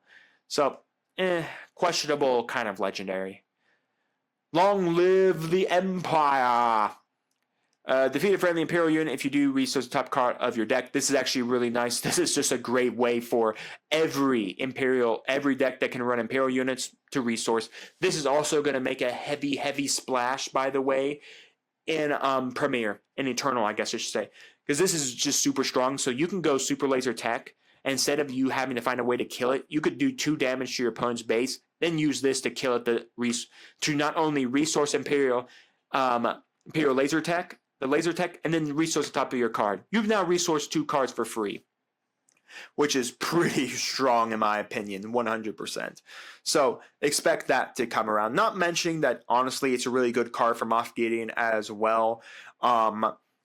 Or you could even run it randomly if you wanted to do like a Thrawn JTL green strategy so that you could do it, even though I think that coloration is kind of not going to be good at all still. Yellow is really the only color that really works for the JTL Thrawn.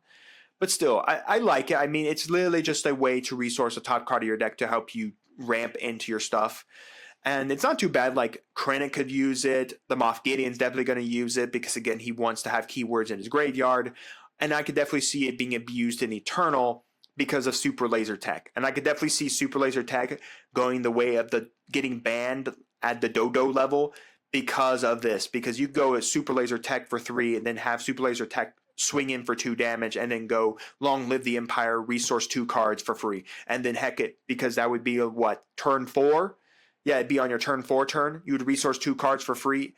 The Imperial Tech, which restands itself, by the way, so it's a standing resource, and then the top card of your deck. And then literally just flip your leader onto the battlefield and go cram.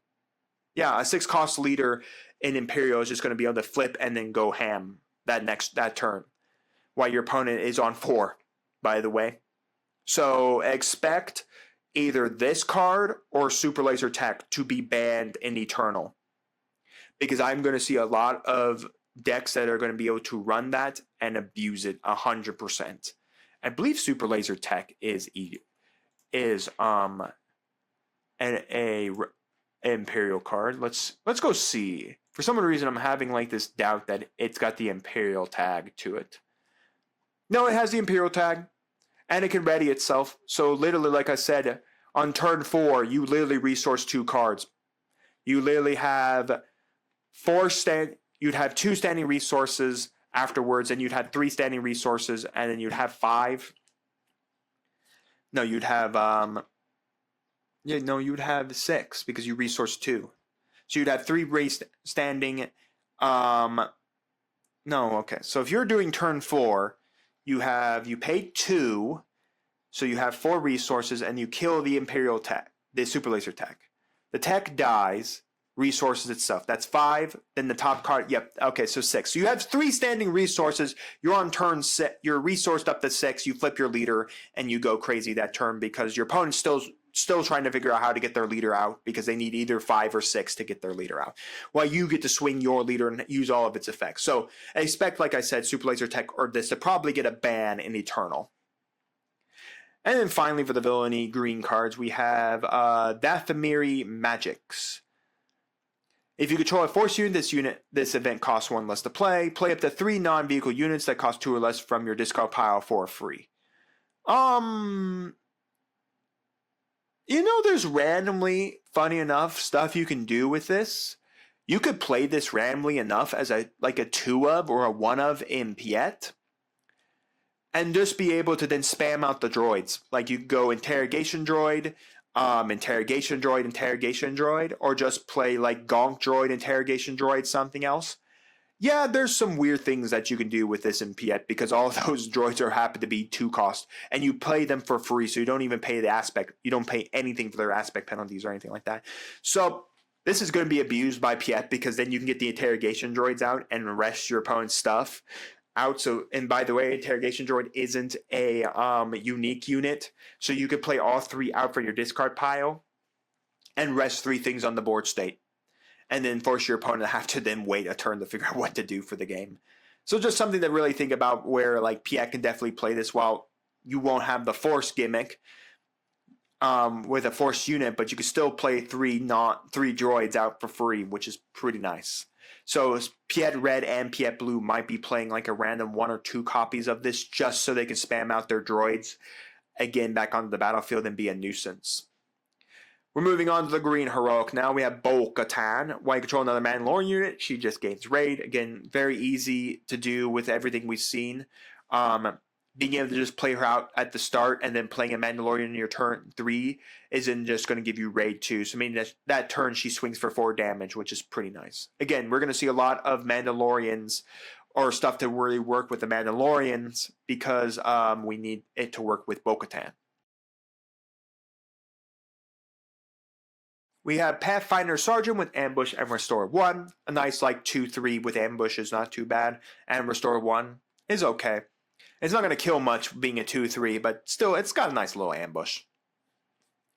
We have Clan Ren Loyalist. When place or type cards in your deck for a card that shares a trait with a unit you control, reveal it and draw it. Hey, look at that. Just play this and search Mandalorians. Search it. It's, by the way, it shares the unit you control. You control this unit when you play it, so you can look for Mandalorian or Trooper. So basically, you can search out the entirety of your Bo-Katan deck to search anything with the Mandalorian key trait. So just time to think about. Again, we're going to see some stuff that are really going to support Bo-Katan. Like I said, I'm really hyped to play Bo-Katan because for Mandalorian spam, I think that's just going to be a really fun deck just to play. I don't think she's going to be good by any means. I think she could be like jank or fringe at best, but she's pretty fun. We have Crix Mandine. I think this guy only appears once, and it's episode 6 where he talks about the Death Star. Anyways, when played, you may play a heroic unit from your hand. It costs 2 less for each arena and while you control the most units. So basically, if you control more space, you can play a guy for 2 less if you control more space. If you control more ground, you can play a guy with 2 less. So this really is going to kind of be a weird card depending on how exactly we build it. I could see it being played like for Luke Skywalker so that you could, because you control space units, more space units in your opponent, you might be able to do something like with Luke JTL Data Vault where you play him out and then you're able to spam at a fighter a little cheaper on the battlefield. I mean, he's a 3 cost, so the weird part is you just go play him for 3 because you control a space. 1 space unit your opponent doesn't control, you technically have that, and then you could play like a 2 cost space unit for free and then start space spamming, which is pretty nice. But nonetheless, it's pretty okay. I don't think it's all that great, and it's kind of situational because you better be controlling the specific board state that you want to control. So it's really going to matter on your deck build and what you're facing. So he's still a pretty cool card. I mean, being able to cost reduction is pretty nice, especially in like Luke JTL, where if you got enough fighters and you were trying to play like a 5 cost beforehand, for something cheaper, then you could definitely just go him and then play like a 3 would be something to consider. But still, I'm not sold on it. I could definitely see it's maybe something where you could play this and then play on a free 2 cost fighter if you're like doing Luke JTL or a free cost 2 drop on the ground if you had more ground, because he does count himself. So, but still, I'm not overly sold on him. Still a neat little gimmick. We've already talked about the T6. Admiral Akbar, another legendary, another one of those questionable legendaries. When played, you may defeat this unit. If you do, search the top 10 cards of your deck for any number of space units, combined cost 5 or less, and play each of them for free. So basically, you played a 5/6/6 and blew himself up with it.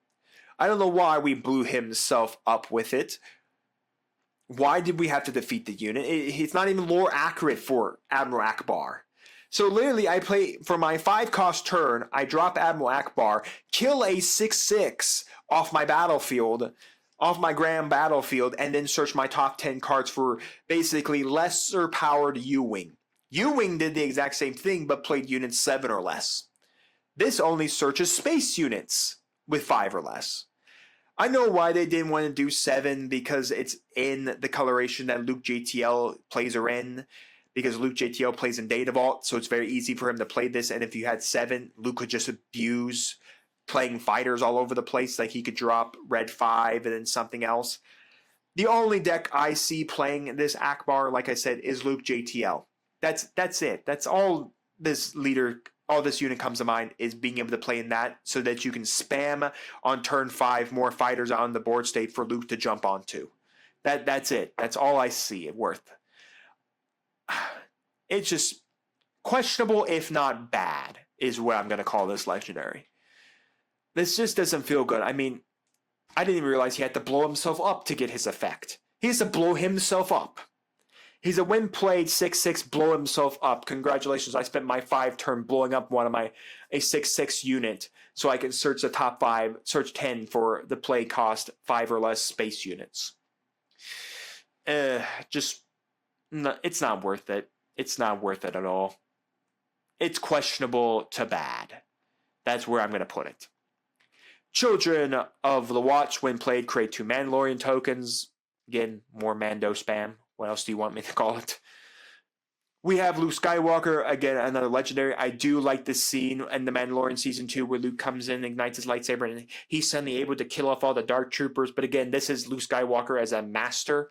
So, I mean, this is really him at full power and all that. And also, he was CGI'd. It was Mark Hamill playing him, but it was CGI'd young Mark Hamill as well. But still, I really like this scene. It was a really, really good scene. Anyways, he's 6/5/5 with Restore 1, and when played if there are at least 4, if you control at least 4 units, deal 3 damage to each enemy unit. Again, questionable to bad. That's the area where he belongs, really, and all of that. So, it's not too bad. I mean, if you control at least 4 units, you can deal 3 damage. So it's kind of really good against token spam. The problem is it isn't really great against Mandalorian token spam, because Mandalorian tokens come out shielded. So he would just go right into the shield and the Mandalorian token wouldn't survive. It's good against if you have the ability to, if you're playing like Vader, to nuke off all of Vader's TIE tokens off the battlefield. But other than that, it just does not feel really great at all.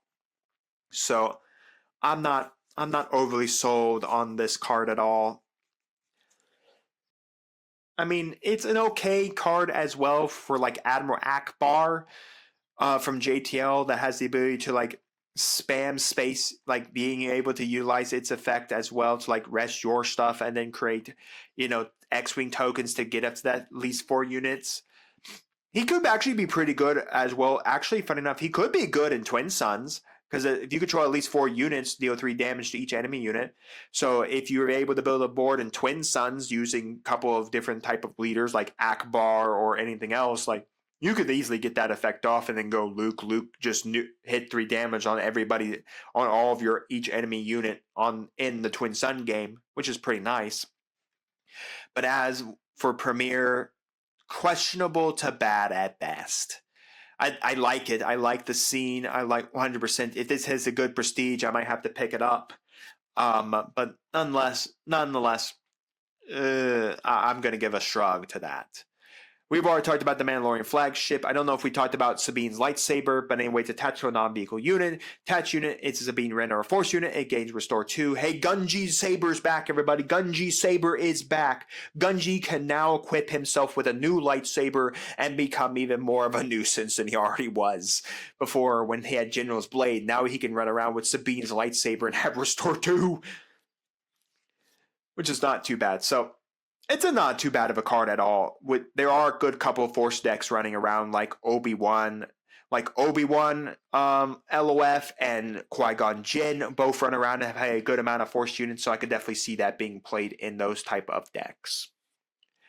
The Student Guides the Master, I do like this as well, because this is because thanks to the fact of Ahsoka Tano being pulled through a portal within time itself and entering the time millennial space universe, allows you to walk around between time itself. It was explained in Rebels and then got further explanation within the Ahsoka show. Ahsoka is alive at the exact same time Luke Skywalker is.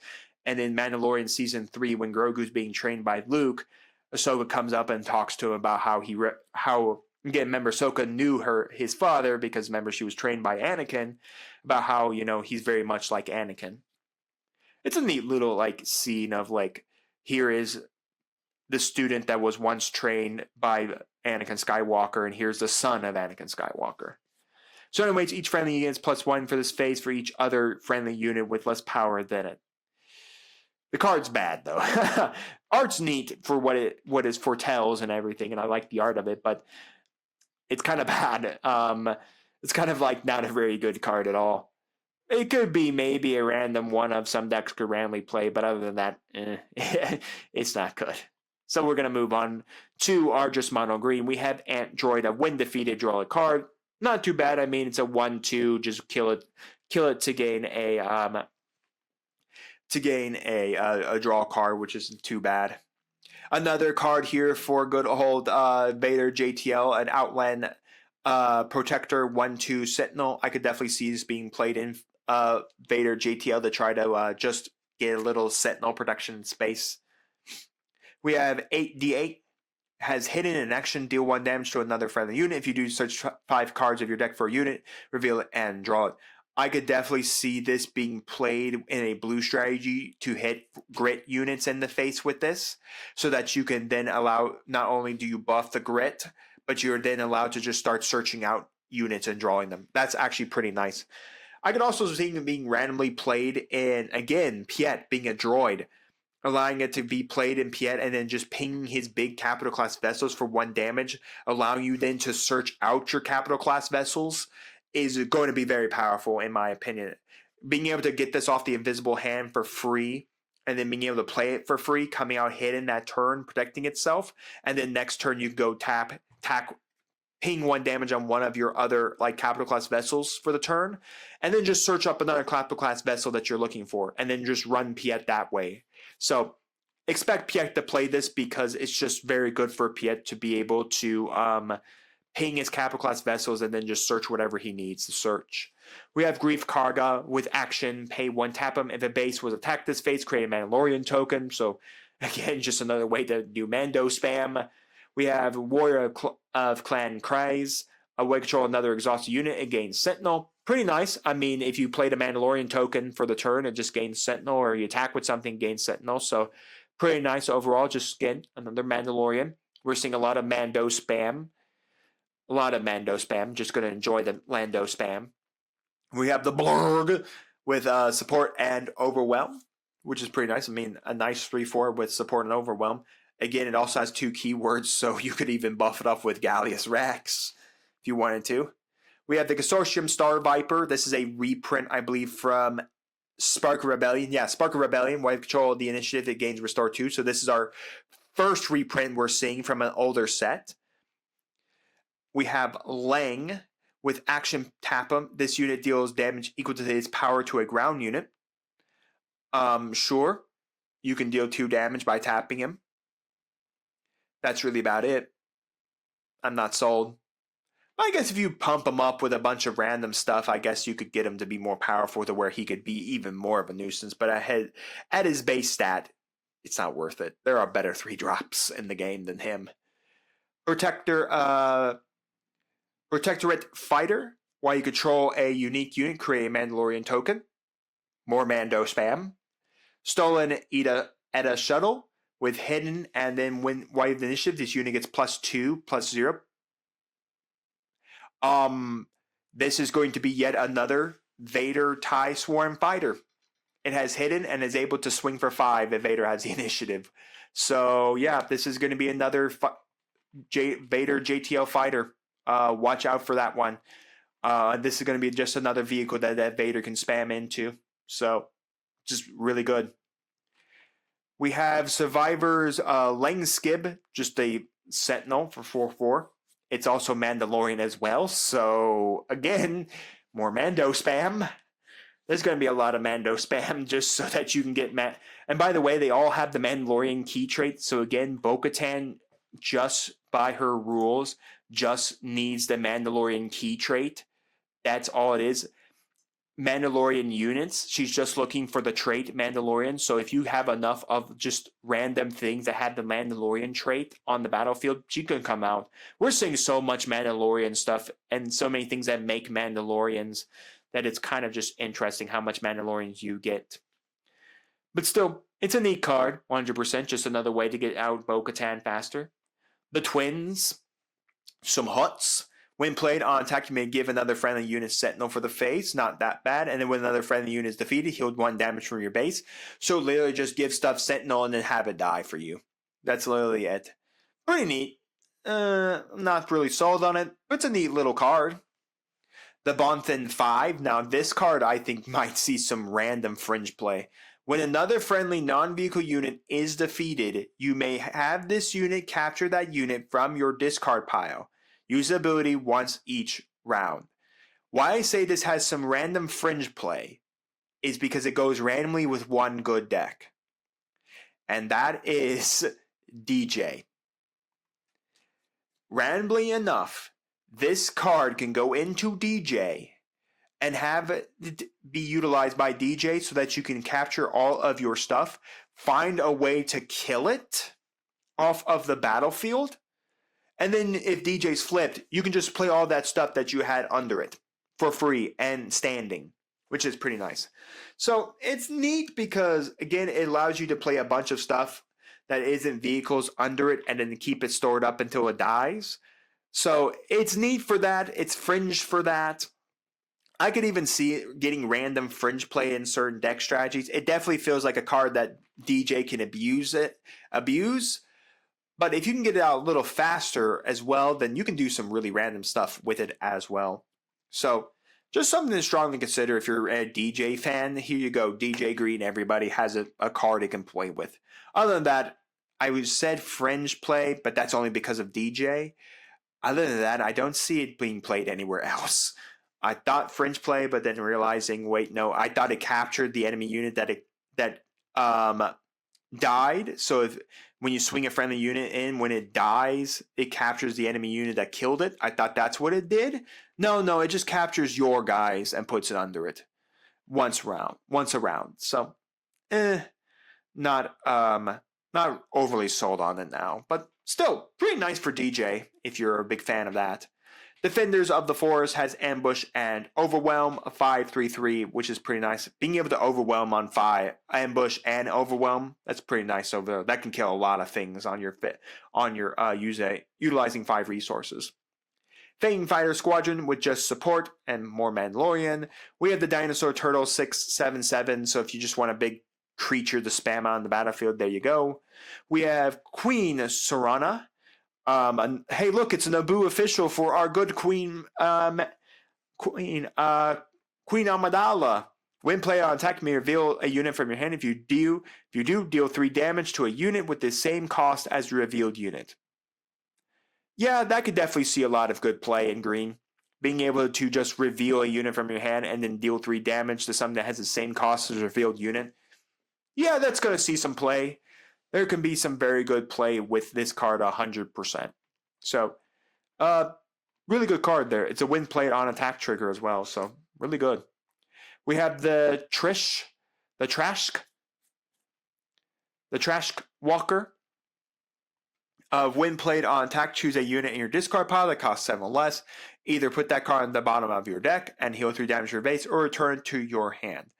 An interesting card, allowing you to kind of salvage stuff out of your resources or out of your discard pile, which is always going to be something interesting because we really don't have like a good like salvaging mechanic. This is actually a pretty good one here because you can actually just go salvage it back into the bottom of your deck and then heal 3 damage on when played on attack. So that actually might see some randomly interesting fringe play because it's cost 7 or less.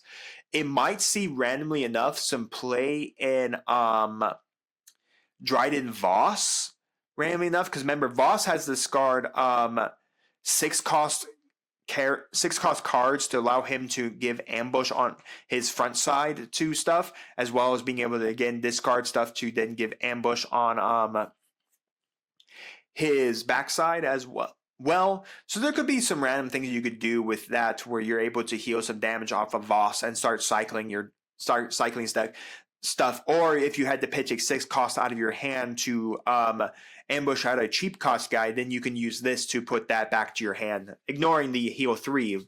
So do be mindful that I think Voss can definitely play this card 100% to allow him to cycle back his stuff. While it's no Palpatine's Return, it's not that bad of a card. We have Warrior's Legacy. Attached unit gains when defeated to create a Mandalorian token. Not too bad. So if you just wanted to be able to do some stuff to gain a Mandalorian token, is not horrible overall. Plus a 2/1 upgrade isn't bad either. The Darksaber is back, everybody. It is back once again and attached to a, but it does buff Mandalorians. Hilarious. It does actually do some Mandalorian stuff. But anyways, attached unit gain, attached to a non-vehicle unit. Attached unit is a leader unit and gains a Mandalorian trait, which is hilarious, which literally means that everything that says destroy a non-leader unit literally can't kill this thing anymore, because now it's a leader unit and gains the Mandalorian trait. And also gains, attached unit gains while you're playing cost, this unit provides its aspect icons. Meaning that if you play this using like a splash base, so you splash base something out, go the Darksaber under it, not only do you create a unit, but you can use its aspects to pay costs, which is very interesting.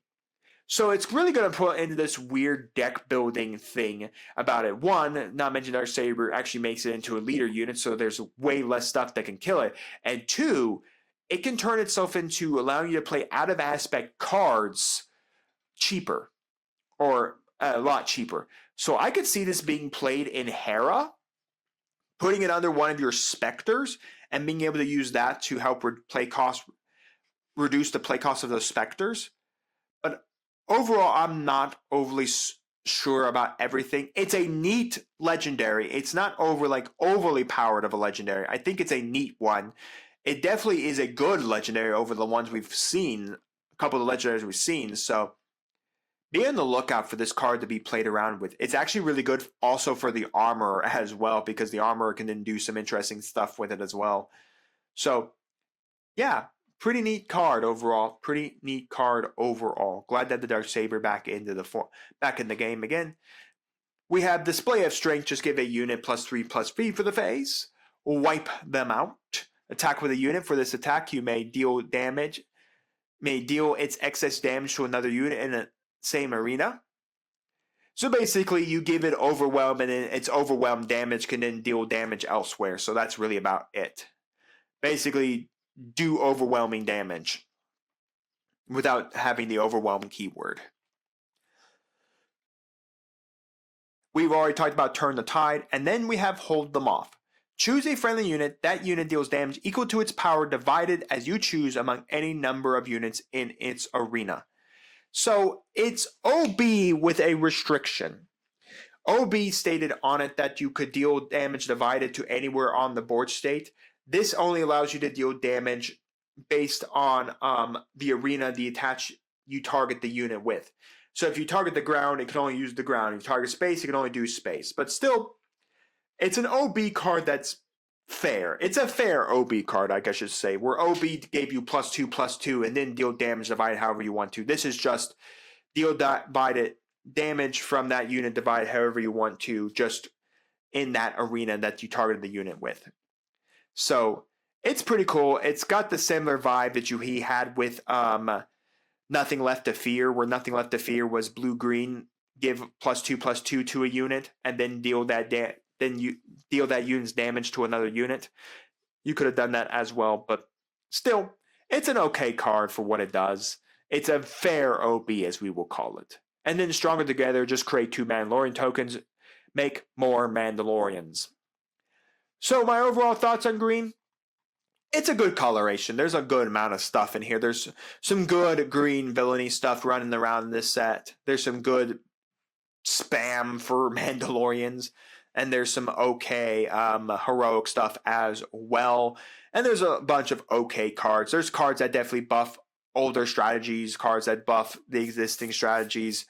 And it does have some pretty good legendaries in it. Nothing that I'm overly sold like, whoa, oh my goodness, that's an amazing legendary. There's some legendaries that'll go, yeah, that's a legendary. It can do some things. I don't know if it's overly powered, but it can do some things. I guess the only green legendary I'm like, that's a neat legendary. That could definitely is going to see some good play. Is just the Darksaber because it's a +2. It's a +4, +2, making anything a leader and allowing you to ignore aspect penalties. Allowing to use that unit as basically paying its aspect icons, allowing you to basically ignore aspect penalties in a way. And again, the Trash Walker is actually pretty good too. So overall, green's pretty fair for what it is. And like I said, folks, that is it. We've reviewed green, we've reviewed blue, we reviewed the multicolor, and we reviewed the leaders.